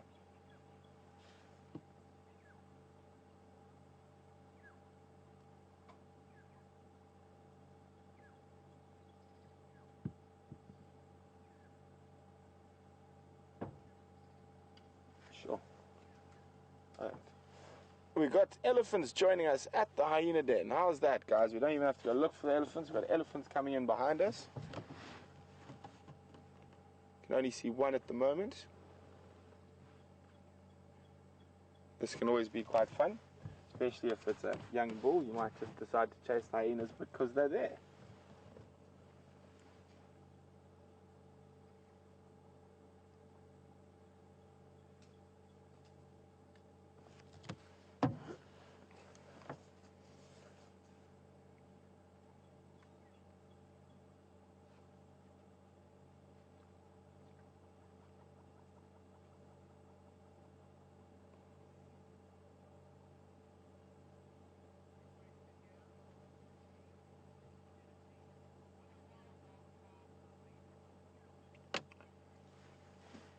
Afternoon, Lucy from Tennessee.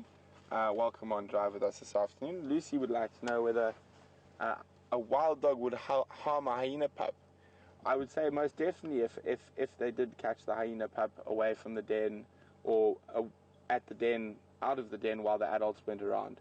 Wild dogs would very much like to remove hyena because they're serious competition for wild dogs, and they do steal quite a lot of carcasses from them.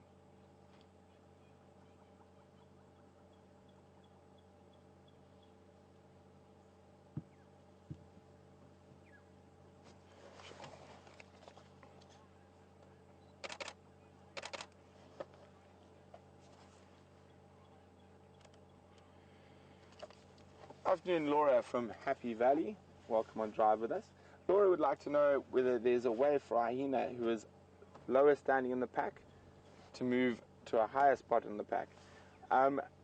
Generally not, Laura. The only way that would happen, I would say, is that possibly if that animal, the animal immediately above that one is killed, and if it's a female, hasn't had any offspring yet, so there is an immediate successor to that spot in the hierarchy. The only way for a male to sort of climb up the hierarchy ranks in a clan is to basically try and move and join into another clan. But because he's from a different clan and might have different genetics, there's a chance he might be able to get a higher position in the next clan because of his genetics. So he enables the females to mate with someone who's not genetically the same as them. Unfortunately, we can't see this Ellie. I can still hear him behind us.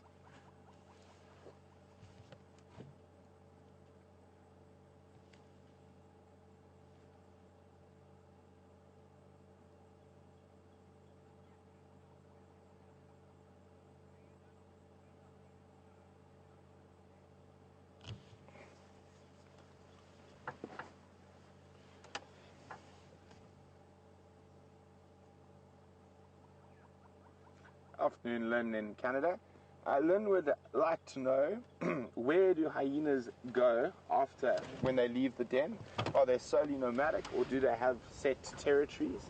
And can we use sort of very specific identifiers to follow hyenas? So Lynn, hyenas are very, very territorial. They are probably one of the more territorial animals around. They defend their territory against other hyenas and patrol it constantly. And some of the biggest fights a hyena will ever get to into his life, apart from lions, is with other hyenas and defending their territory. And those can be incredibly epic battles where hyenas are killed. And so how they mark their territory is they paste. So they use their anal gland and they leave scent pastings on grass, and we might not be able to smell it so well, but other hyenas can smell that. And you will see when a hyena finds a pasting from a non-familiar hyena that is not of its clan, the tail will come up, immediately get very, very excited, and maybe start whooping, trying to call in reinforcements if it thinks the other hyena is around. But hyena are probably one of the sort of most territorial of the animals in terms of defending their territory. And in terms of identifying, I know researchers have used so ear notches, different faces, and the spot patterns are unique to each hyena, as with a leopard. So researchers do use that. Generally, most safari lodges and stuff don't go into that depth, but scientific researchers do use sort of ear notches and the spot patterns to identify different individuals.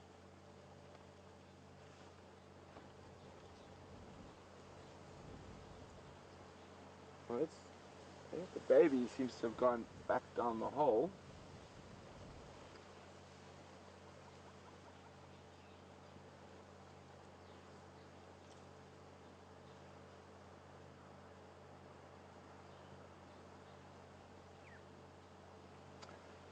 Good afternoon, Valerie. I think this might be your second or third question today, but thanks for the question again. Valerie would like to know whether there are different types of hyena, like there are with the giraffes. So there are actually probably much bigger genetic differences in hyenas than giraffes, where you could probably crossbreed sort of your Maasai giraffe and your reticulated giraffe with your southern giraffe. They'd be able to breed. The different hyena species would not be able to breed at all. So you've got these guys, the spotted hyenas, and they're the biggest and most powerful, and also the most social of the hyena species. Then you have brown hyena. Brown hyena occur throughout southern Africa, and then further to the west. There's actually brown hyena that occur not too far from where we are now. There's some areas where you get both. But generally where you have a high population of spotted hyena, like the Sabi Sands, they outcompete and chase the brown hyena away.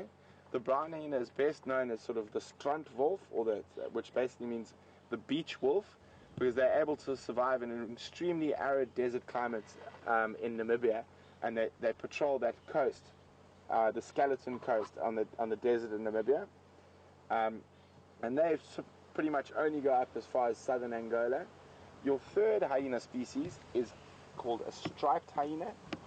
That is the smallest of the hyena species, and they occur from around the Maasai steppe in northern Tanzania all the way through Asia into India. There is another animal that is part of the hyena family, but it's not really a hyena, called an aardwolf. He looks very similar to a striped hyena, but quite a bit smaller. But he only eats termites, where the other three are carrion and meat eaters.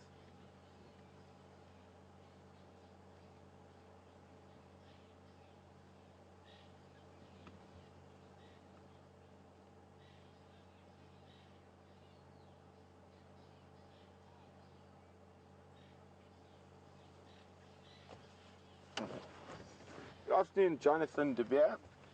Welcome on Game Drive. Thanks for joining us. Jonathan would like to know whether spotted hyenas mostly scavenge or hunt their food. And Jonathan, that completely depends on the area that they're in. So in an area where it's easy, where there's sort of possibly a high lion density or high leopard density, they do scavenge quite a lot. But hyenas are able to hunt very well for themselves, and quite often in certain areas they have a higher success rate at hunting than lions or leopards. And in the Ngorongoro crater in Tanzania and the Chobe Savuti area of Botswana, you can get clans of hyena upward of 100 strong that will hunt adult hippo and buffalo, and completely, almost barely scavenge from the lions. But one must remember, the hyena is the supreme opportunist. So he will scavenge if he can, because it's much easier than having to expend his energy to hunt.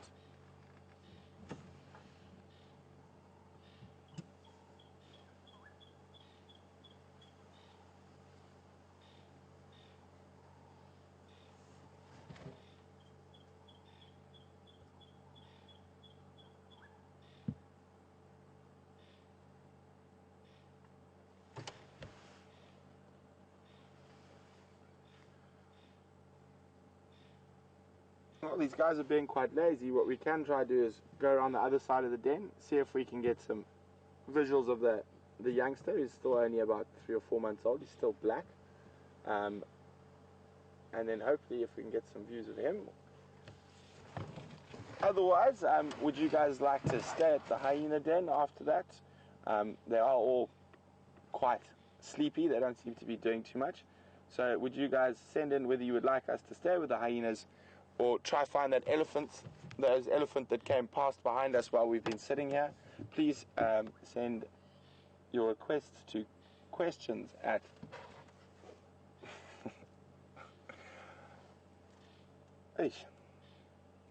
hashtag Safari Live or questions at WildEarth.tv. Thanks, Brian. Oh my goodness. Don't know why. So you'll see now, because the animals are lying very close to me, I'm going to start and then let the engine run, because they might get a little fright when we start if the immobilizer's off. See? So now we'll keep still and not move. So just let them relax, so we don't want to disturb them too much. There we go, nice little stretch. And boom, boom. One more head to drop. There's always one who's got to be difficult.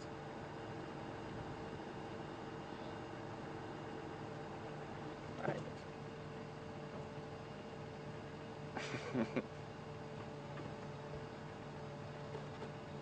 You'll notice he might watch the tires as they move.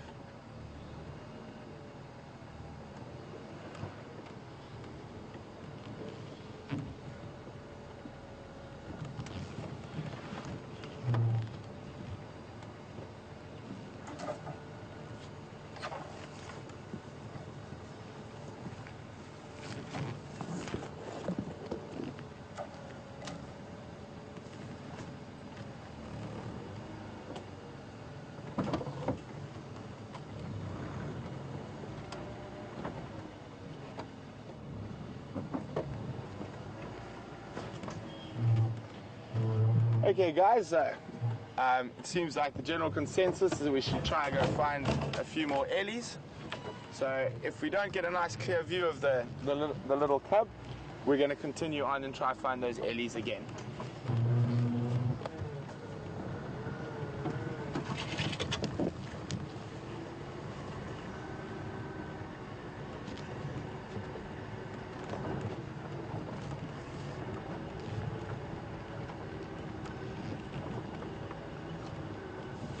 No, looks like the little guy's gone to... Oh, no, that's Dupundula. It looks like the other little guy's gone to have a nap. So I think we're going to head on and see if we can find some elephants.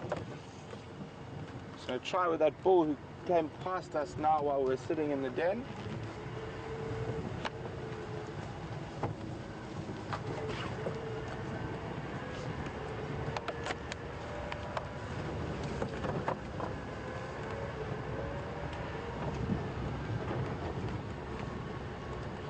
But it's so nice having this hyena den quite close to camp, so you can really sort of watch the progress as the youngsters grow up.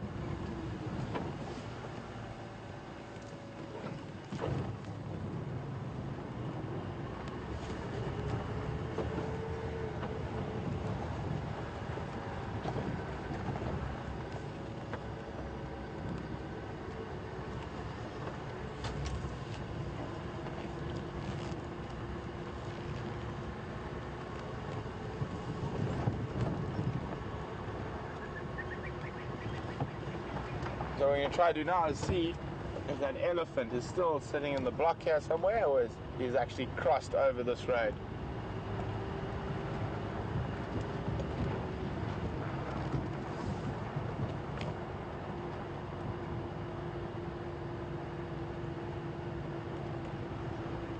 Otherwise, if we don't find him coming out here, there's also the tracks of the breeding herd that we're crossing west towards the setting sun. So we can do a loop round to see if we can find them as well.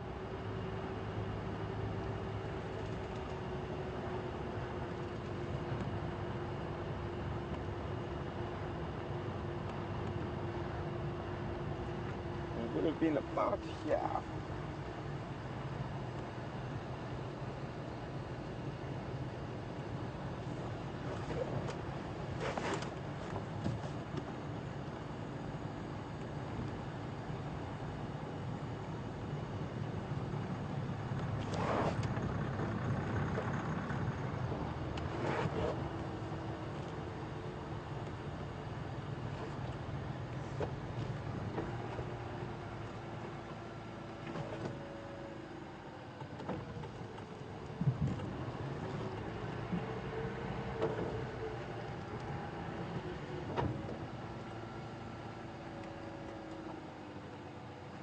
Nope. False alarm.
Okay, so it seems like the direction of all elephant tracks this afternoon is west. It's another small little breeding group.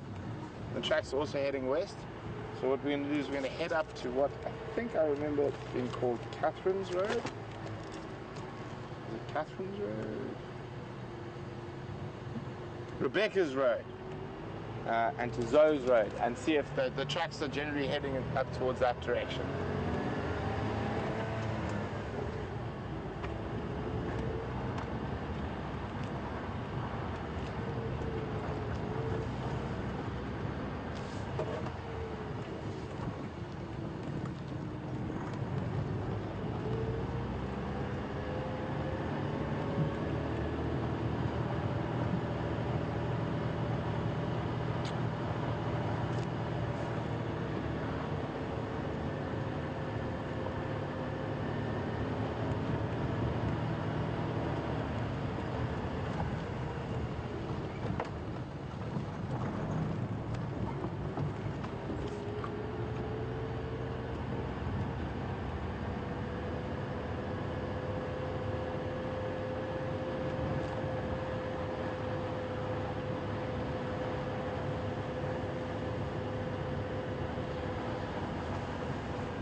Nice thing about going up to Rebecca's Road and Zoe's Road is it's going to give us quite a nice view from quite high ground looking down towards a drainage system.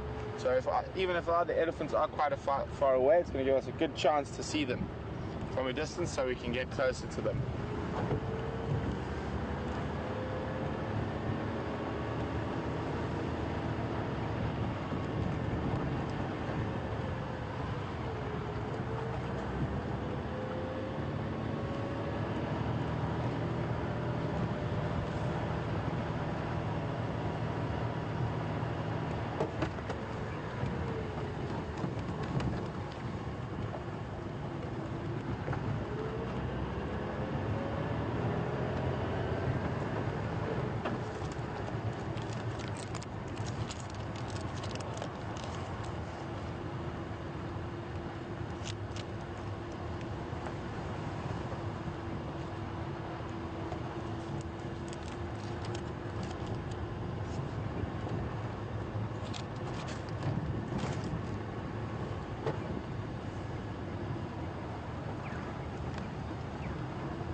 See him.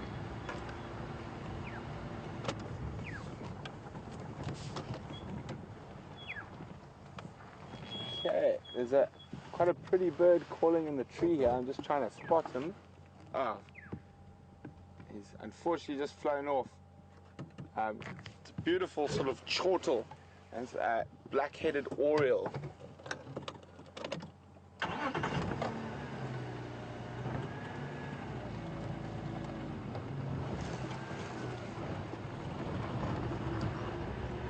Let's see who was with us this morning and who's got a good memory.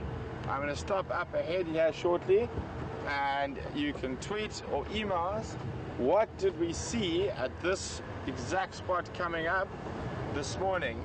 Hashtag Safari Live or questions at wildearth.tv. Yeah, getting there. So, I'm going to get Brian to pan.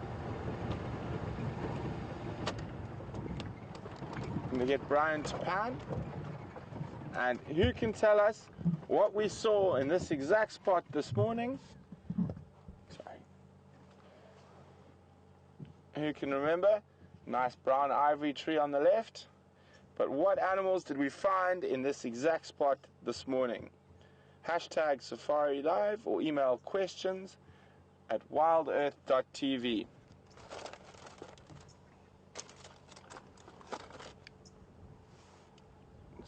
Sorry, Andrew, go again.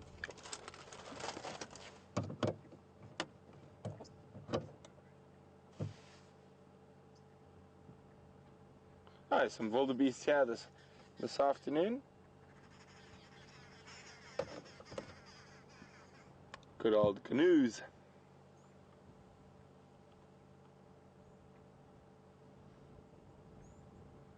Oh, let's have a look. There's one at the back there. Looks like he's got a deep.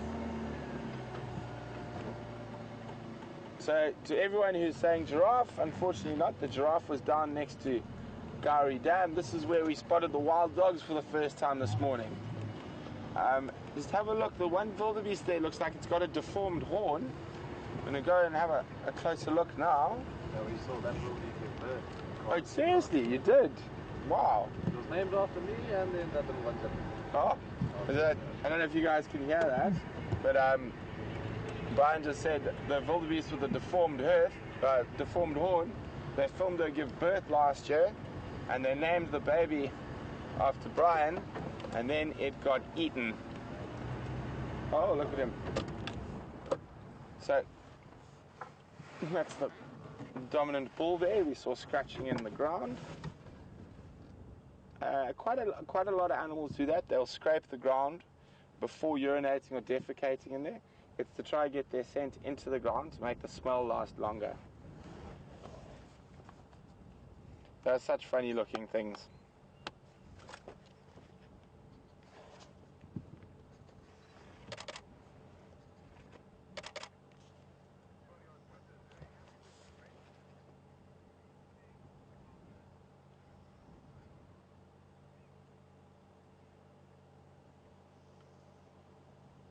Well, thanks for all the positive feedback on Twitter, guys. Whether the answer to the next question, I can't say 100% just yet.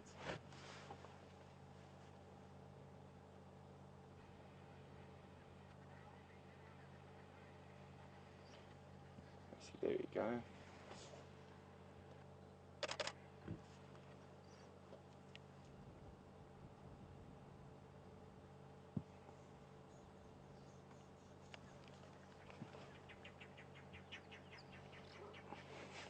Did I miss it?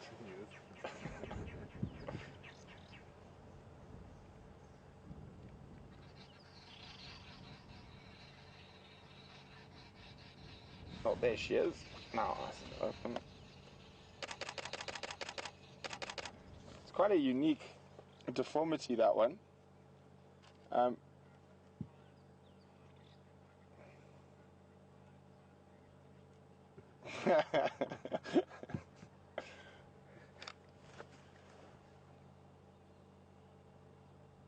I know the zebra wasn't here, but it was the wild dogs.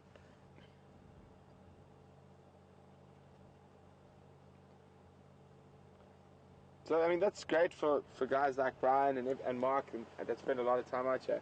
That they can actually build stories around the individual animals, that they know the individual animal that's got the deformed hurt. She knows she gave birth last year, and they know well, if you're a predator, was it lions or? Yeah, it was Now, if you're a lion, fortunately, you got a meal, but if you're a wildebeest, unfortunately, you got eaten.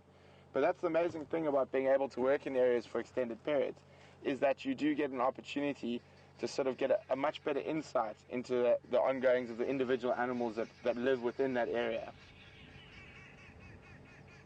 Now, I think we'll leave the gnu's and try catch those Ellies.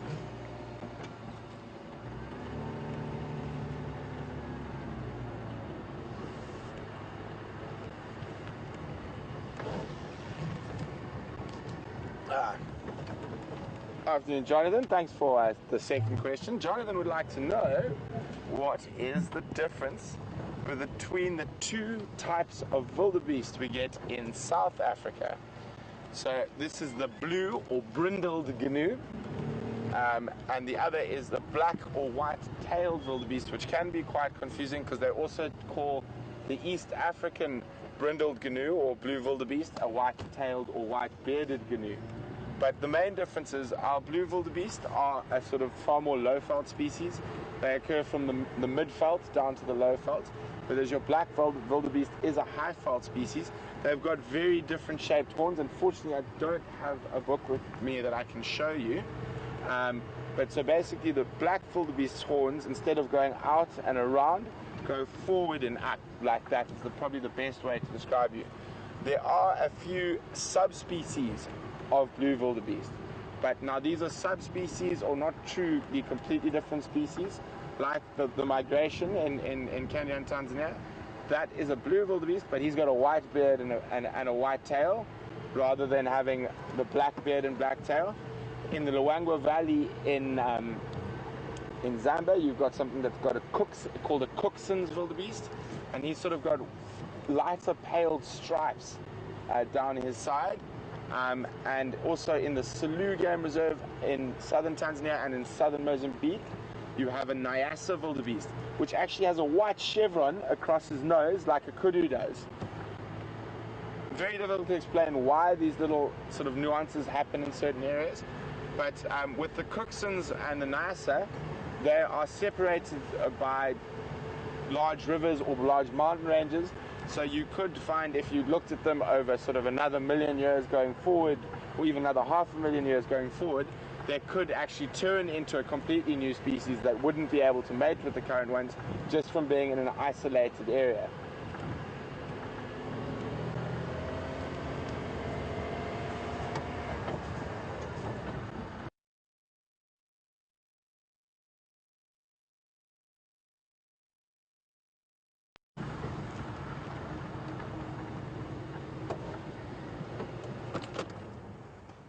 Have a look in here. So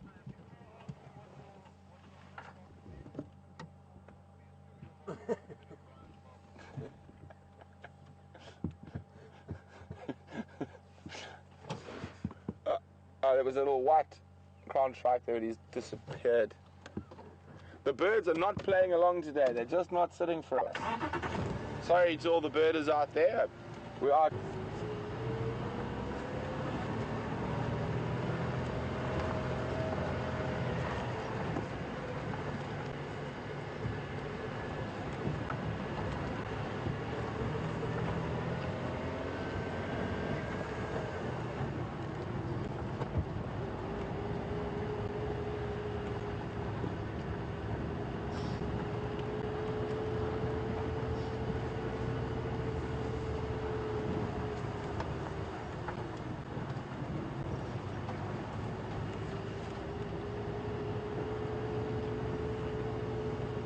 Oh!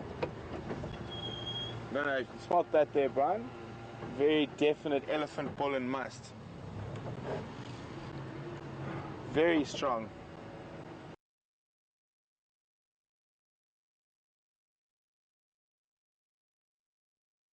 That means we're on the right track because he's going to be chasing the girls. And I'm going to go ahead for a little bit. Actually, no, I think I'm going to stop here. I'm just going to listen for a few minutes to see if we can pick up, because often when there's an elephant bull in must and he's chasing after the ladies, there's a lot of noise and trumpeting and grumbling that goes along with it. It's amazing. That smell he could have passed here 3-4 hours ago and that smell would still be here.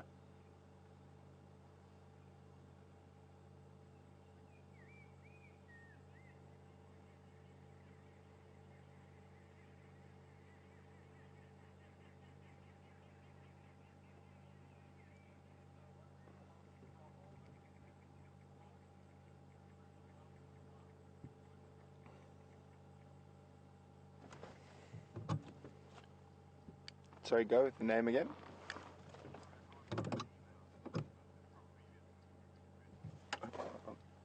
Okay, sorry, someone asked how old I was. I'm 31 at the moment, turning 32 later this year. And the reason I know so much about the bush is I've been very lucky.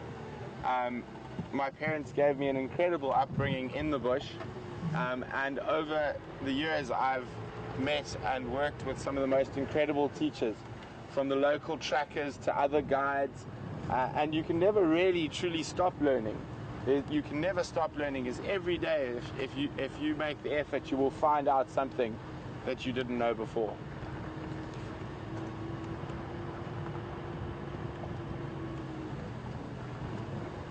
We're still getting that smell of elephant, bull and must. There's some trucks on the road. Those look from a bit earlier today.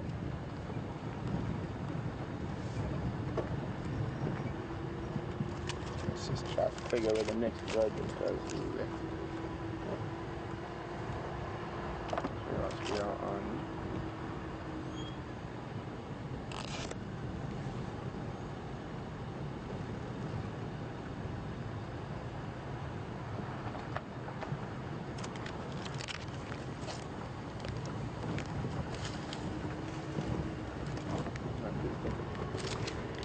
Okay guys, just figuring out, judging from where the majority of the trucks we're seeing, what's the next road?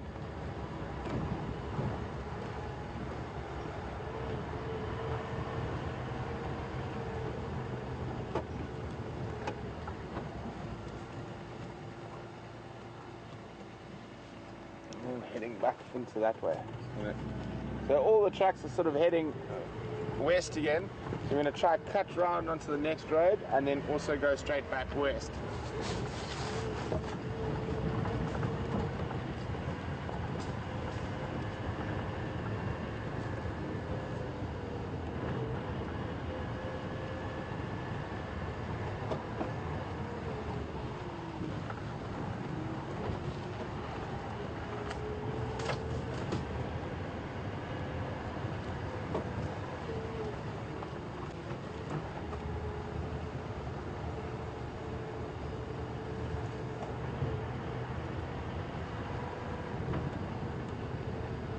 I must say, this is one of my favorite spots that in the last 2 drives that I've seen, is up here on Rebecca's Road, looking down into these drainage systems.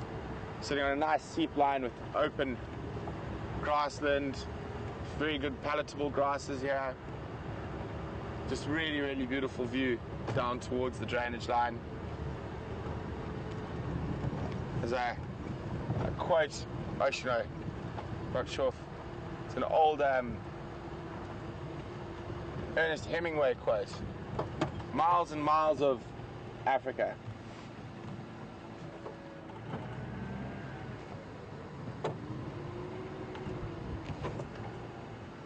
What's hiding there? I think it's probably just footprints. Yeah.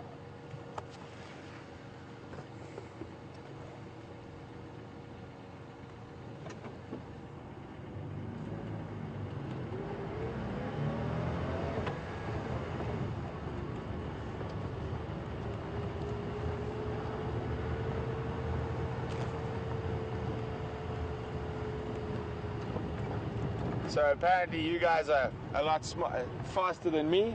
Because the thumb appeared and I missed it on the monitor. Very sneaky thumb that is.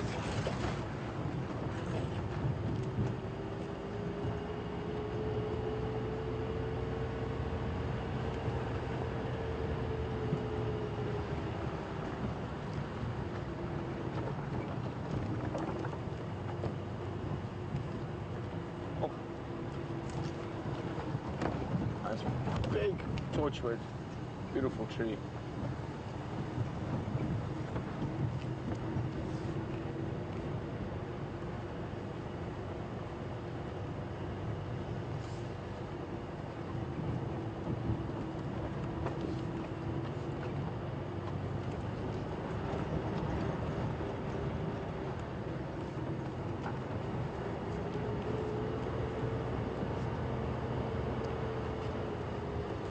Now we're back on the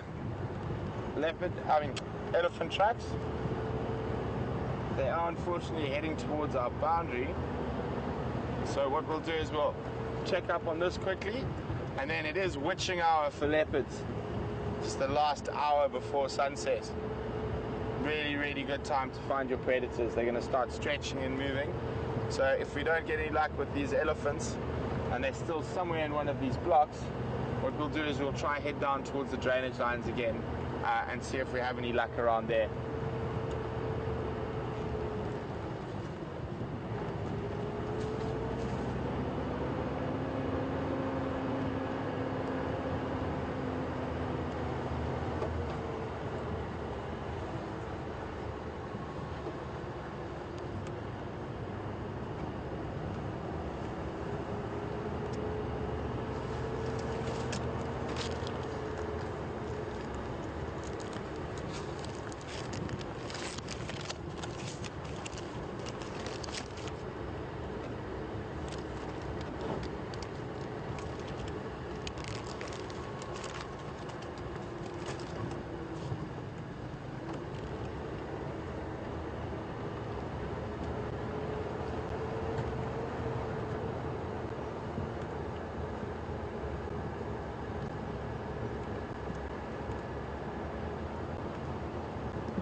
There we go. I'm pretty sure. I think I saw. I'm not so sure. Oh, I saw a grey bum through a gap there. It's moving. It's just.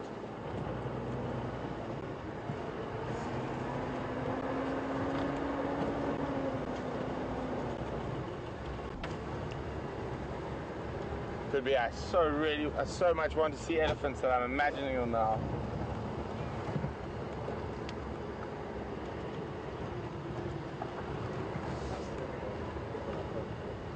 You got them? Yay! So some educated guesswork and good spotting from the cameraman, and we have caught up with them. And there's a nice little baby in there as well. Took us on a bit of a wild goose chase, but we got there in the end.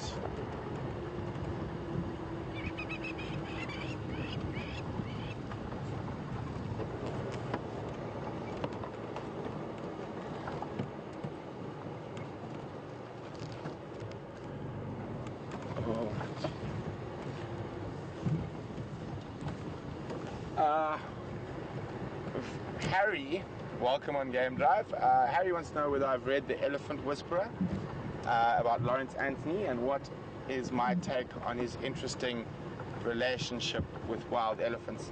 I have not read the book, and unfortunately I don't know enough about Lawrence Anthony to comment too much on his relationship with those particular elephants.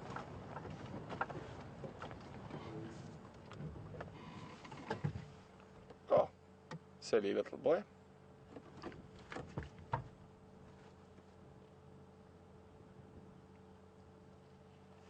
And I can hear a few more up to our left as well.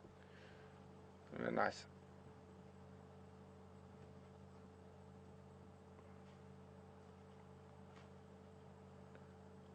Nice little girl here. So a question for you guys out there. Looking at the head, how do you tell the difference between an elephant bull and an elephant cow? Please send your answers to questions at oh my god. Hashtag Safari Live or questions at wildearth.tv. I know, it's just for some reason now it's become a thing and it just gets to me. And we're just going to head down to the road there and then pop around to the other side of it. Hopefully we get a better view of the young boy. Oh, look, here we go. Incoming. Thought there were a few more. There's a much younger one there. So we're just going to keep still now. We don't want to upset them. You can see that mother's it's probably her first calf, looking at her age. So she's a lot more nervous than the big female we saw here. Is much more relaxed, probably had 3 or 4 calves already. So we don't want to put any pressure on them, and we don't want to cause them to be angry or aggressive with us. So we'll just let them go past. And you can immediately see by their behavior that they're not 100% relaxed. And in those situations, you never want to push your luck, especially not with an animal that is much bigger than you.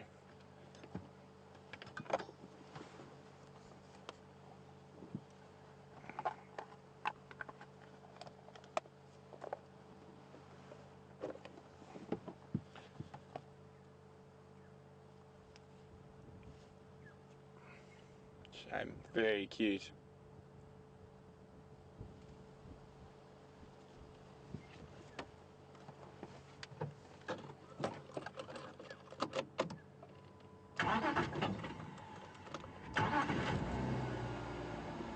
You'll probably notice when they get closer to that larger female, who's probably, or if not the matriarch, one of the more senior females, she'll probably calm down and feel a lot safer with the calming influence of the rest of her group around her. Just make sure we don't have any other.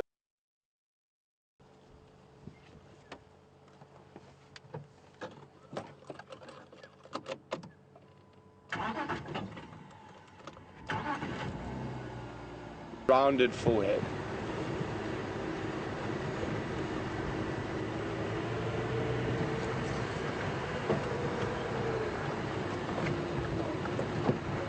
Oh, they're running.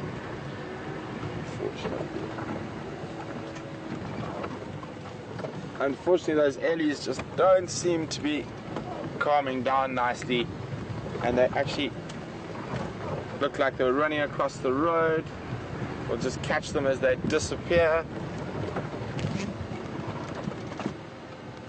And with them not being 100% relaxed, I'm not going to keep pushing them. We had a nice sighting of the babies in front of us, and we had a nice sighting of the older female. And again, we don't want to push any animals and put ourselves or the animals in a dangerous position. So we're going to continue on, and now that we are in that witching hour, when the things with big teeth and claws start to move around, hopefully we can get lucky with something we haven't seen yet today. I'm just gonna go.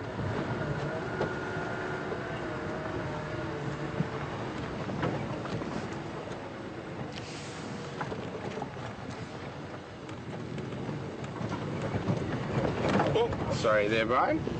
It's quite a bumpy road.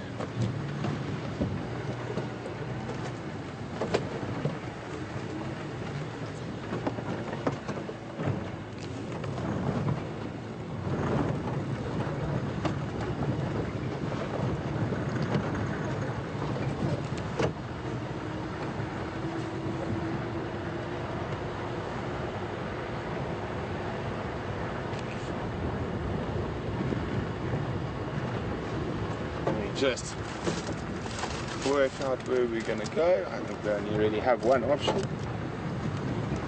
Quite funny if it takes us back to the main road.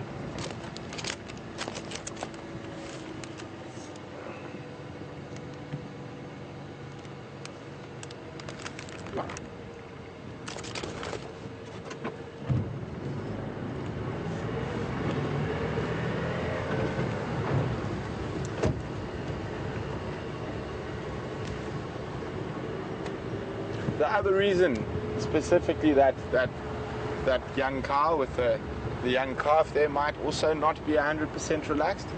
Is, remember, we smelt that elephant bull and must earlier, and elephant bulls and must cause a lot of havoc on breeding herds. So he might have caught up with them somewhere and trying to chase or find a female to mate with, but there might not be any females in estrus. So he sometimes just harasses the breeding herds, and that can lead to high levels of stress amongst the females and the young ones, and can sometimes cause them to become quite aggressive in that. That could be another reason why those elephants weren't as relaxed as they sometimes are.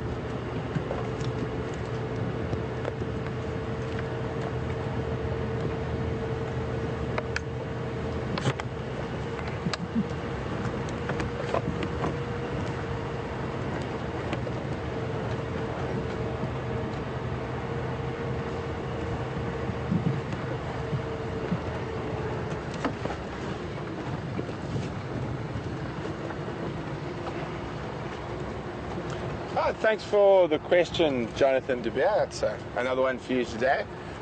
Jonathan would like to know how we can spot the difference between rhino dung and elephant dung. There's a couple of different ways. The most obvious is that because elephants do feed on bark and branches, you do have little twigs and stuff like that in the branches, and quite often marullas. But one must also remember black rhino also feed on branches and that. So the main difference is the color. Rhino dung is often very, very black because they eat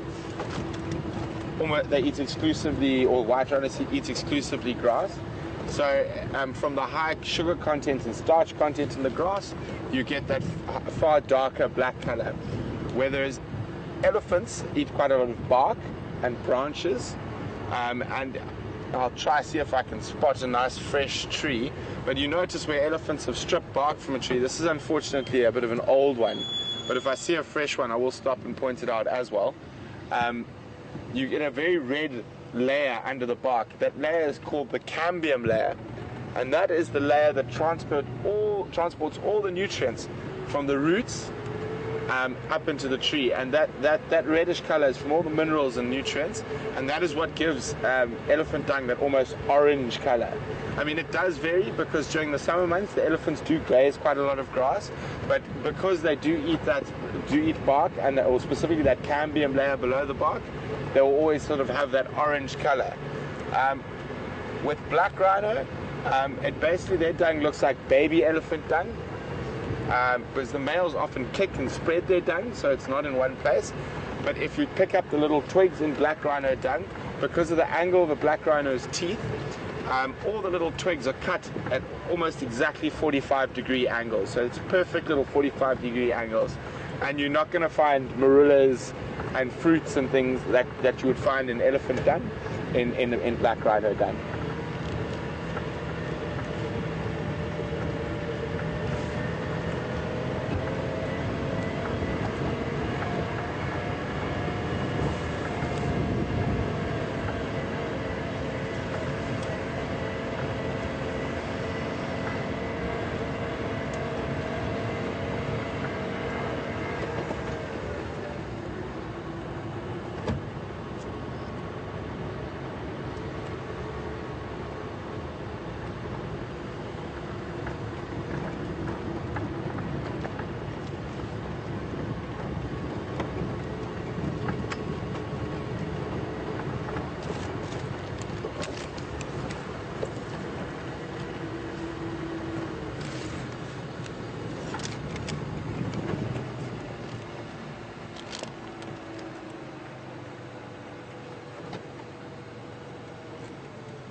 Just see the Drakensberg Mountains in the distance. There's some lightning out towards the mountains as well. Fortunately, still quite far away from us, so we're not too worried about getting wet just yet.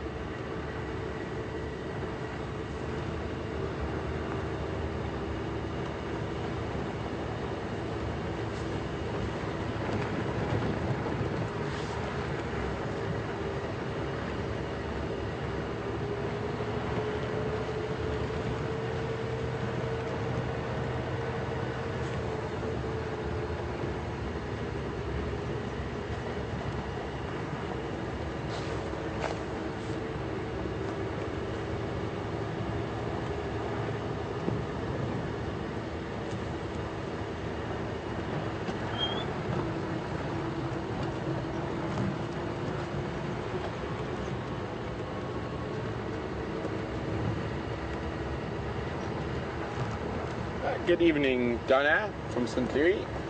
Donna would like to know what is the most amazing thing I've witnessed in the park. I'm presuming she's talking about in the Sabi Sands. Oh, that's a good one. I've been very lucky. I've seen some very interesting sightings in this park. Or possibly one of the most interesting ones is I've seen 7 different leopard in one sighting. There were 5 females there, 1 adult male and 1 sub-adult male, and all 5 females were trying to mate with the adult male at the same time, and all fighting over who gets to mate with the male.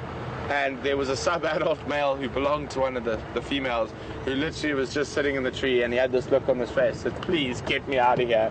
There's all these screaming and fighting and biting and clawing, and he was sort of stuck in the middle. That's probably one of the most amazing sightings I've seen in this park. Also, I was quite lucky when I worked here in the past. I worked here during the age of the mighty Mapocho, which was a coalition of 6 male lions. And I was very lucky. I got to see them hunt buffalo, hippo. Another really incredible thing is there was an elephant that had deformed back legs, and as she got to about 12 or 13, she started not being able to keep up with her herd, and she had intestinal issues from her deformity. And we watched a clan of hyenas actually hunt and kill that elephant. But sure, I mean, over the years, thinking back, I've had a lot of incredible sightings in this park.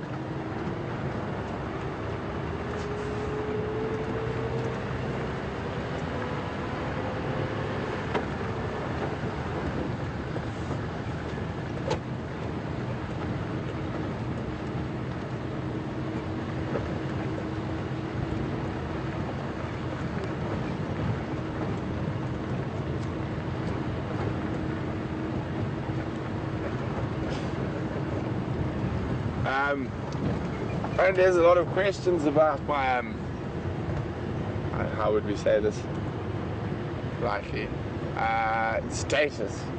At the moment, I am single, not married, and I don't have any children. I travel a bit too much around Africa for relationships and children.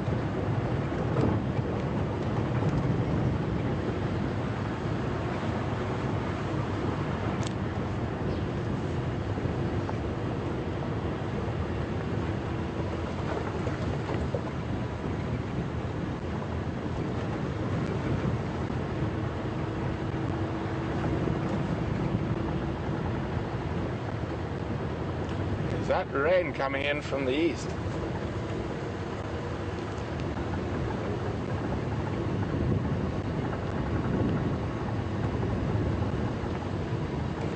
Evening, Jeffrey, from Texas. Jeffrey would like to know whether you can tell whether an animal is sick or diseased from its dung.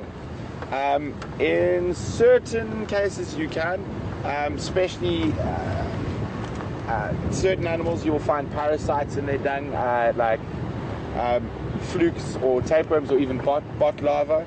And also with a lot of animals, if they have a runny stomach, sort of an upset stomach, with animals it can be very, very serious, and especially with younger animals. If they have a runny stomach, there's actually quite not much you can do. And I'm saying that having raised a few wild animals when I was younger, and my mom raised quite a few as well.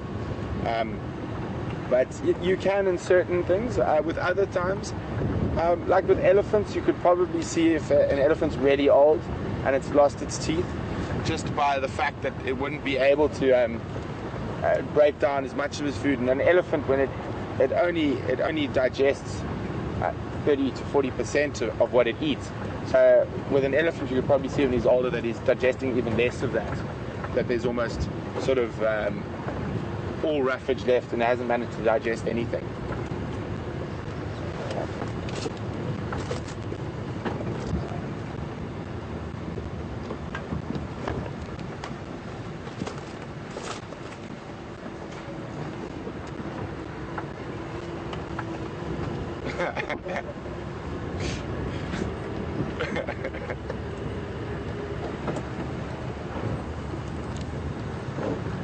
So as you can see, it's getting a bit darker now.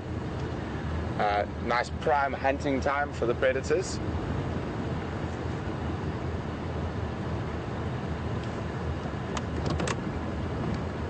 Sorry, go again.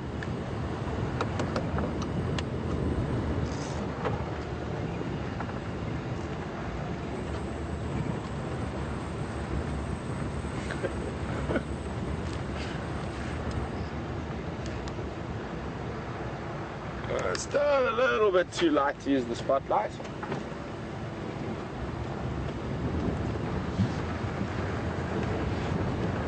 And what we might possibly do now, as it is quite dark, we might try one last shot at Gowrie Dam. Because I mean, last night Tara was quite sure there was a leopard in that area, and this morning we heard those alarm calls there, and I thought there might possibly be a leopard in the area. It's the right time of the day that they might come out of the drainage line in the thickets and start either patrolling territories or heading out hunting. So I think it might be worth one last squeak down that part of the world.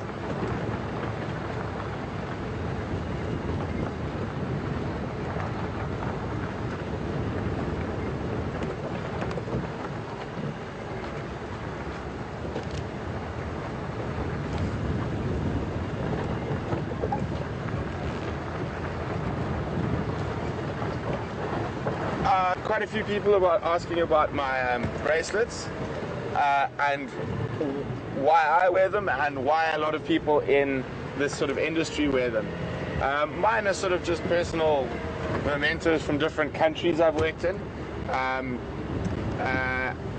then that small brown one is actually, if you purchase those, the proceeds of that go through to the Endangered Wildlife Trust. And this brown one in particular is for wild dogs, which we all know by now is my favorite animal. And then that one's from Zambia. It's been a bit of days. I've even tried to do some repair work to it. That is actually a gift from a very dear friend in Cape Town. She's got mine. We swap, and then when we see each other again, we swap again. And this is from Tanzania. I used to have a few more, but they break and whatnot, and sometimes you replace them, sometimes you don't.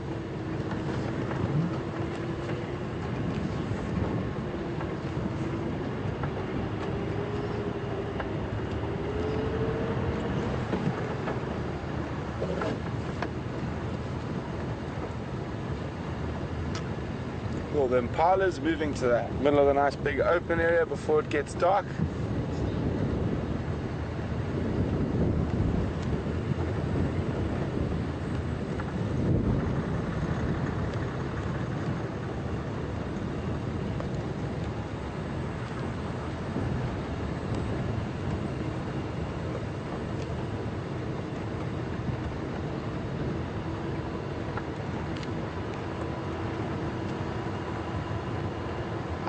Good evening, Carla on Twitter. She wants to know how I found out about this job opening. Well, some of the people who started WildEarth are very good friends with some of my friends in Johannesburg, and they mentioned that I might be available and not too busy at the moment. So that's how we got involved. Oh, the Ellies all over the place now. There's some more elephants coming up as we head down towards the dam. Where did you see them, sorry? I didn't catch them, but Right at the dam. Okay, well maybe we might get some nice last minute shots of Ellies having a drink.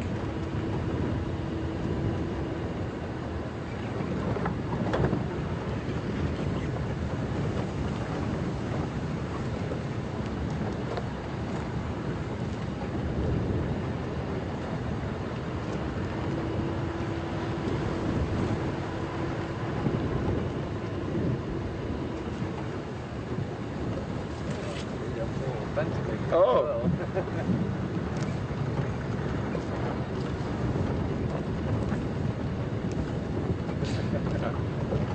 Thanks to everyone who's taking the mickey out of me on Twitter, because I can't remember questions at wildearth.tv. See, now I get it perfect. Hopefully it won't take me that long to remember. It looks like Brian might have seen a phantom elephant. Ellies on the brain. Ellies on the brain. Everywhere. Let's go wait on the bridge, on the wall.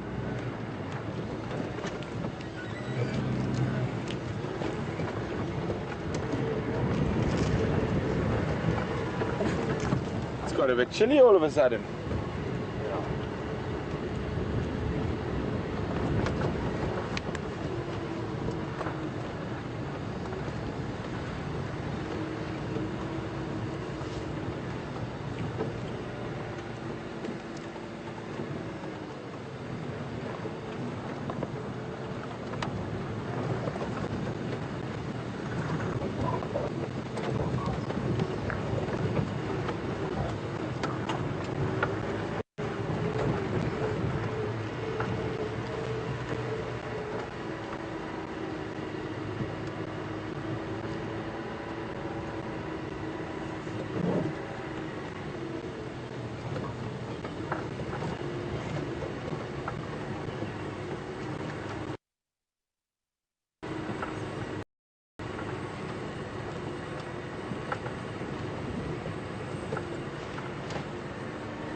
Oh, wind's picking up again. So we're back where we started. We're just going to sit here and have a little listen to see if we pick up any alarm calls coming from the drainage line, where we're pretty sure there has to have been a leopard around here in the last couple of days. So hopefully it is the right time of the day that we might hear something. They come out of the drainage line and start moving on the roads. So we're just going to sit here tight for 2 or 3 minutes. If we've got nothing, we'll check again on the other side of the drainage line, see if anyone's come out into that side and started walking down the road.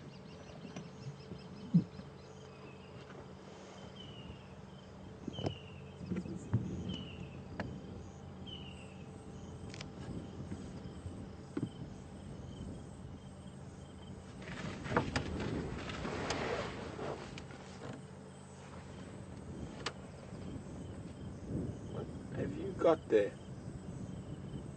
Looks like Ellie duck, maybe. No, behind the Ellie duck. Looks like a python. Moving. See behind the Ellie duck. Yeah, he's trying to spot. Yeah. No. And you just caught a glimpse of one of the dung beetles that looked like a snake moving through the grass. See that? You can pick up the dung beetles there now.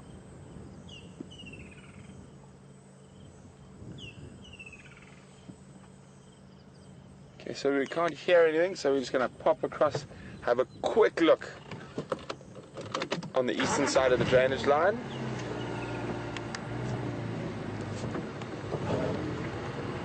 This is prime leopard country.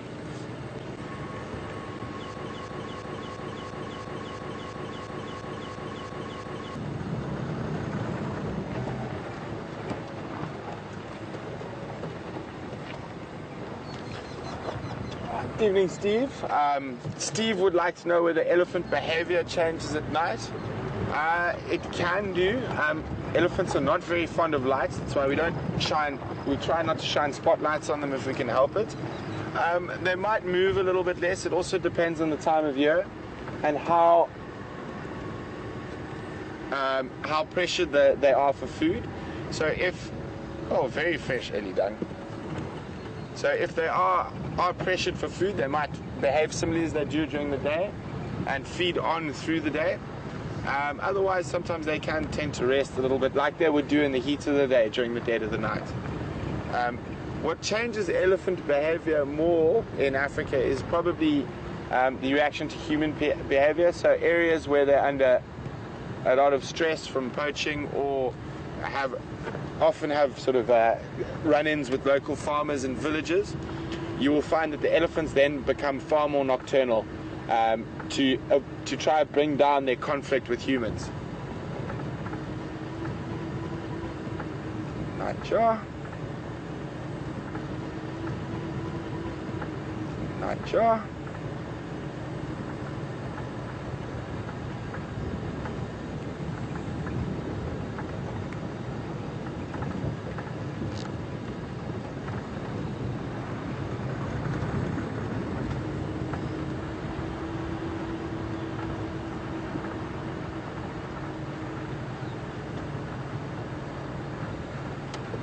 That little access. I was back there. Was it here?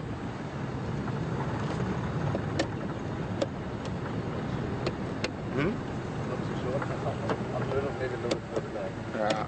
Oh, we got a bit of a short. Yeah, what you can do is those beetles. Oh, these there. Yeah, they give me side lights. Yeah.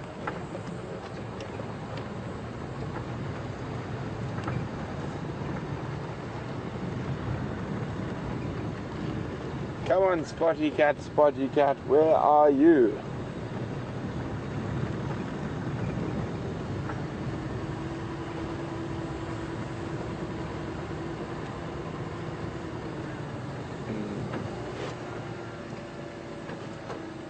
Let's have a quick look at that big jackalberry.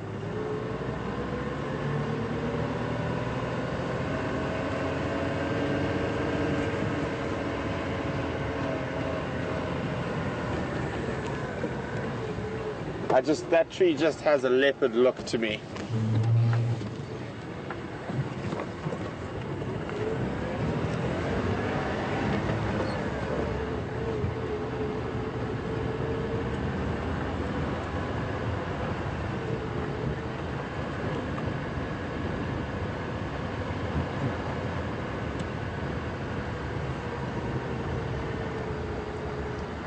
Not even a bush baby.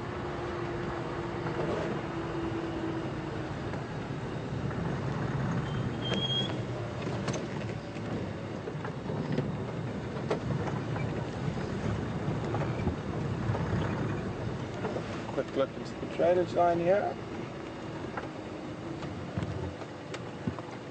Oh, no luck.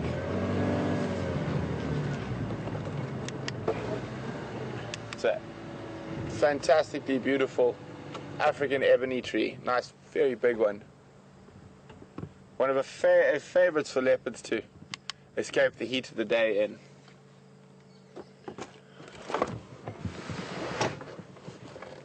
So guys, thanks very much for joining Brian, Andrew and myself this evening. It was great having you all on board and we really appreciated the questions. And I'd just like to say thank you for all the support and hopefully I'll see you guys soon. And if there's any last minute questions, and I'm going to try get the email address correct as the final thing, so you can email us at questions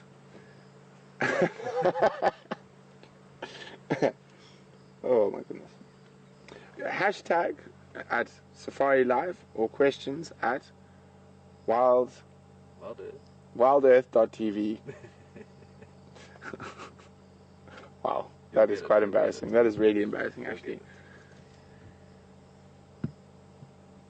So any last minute questions please guys.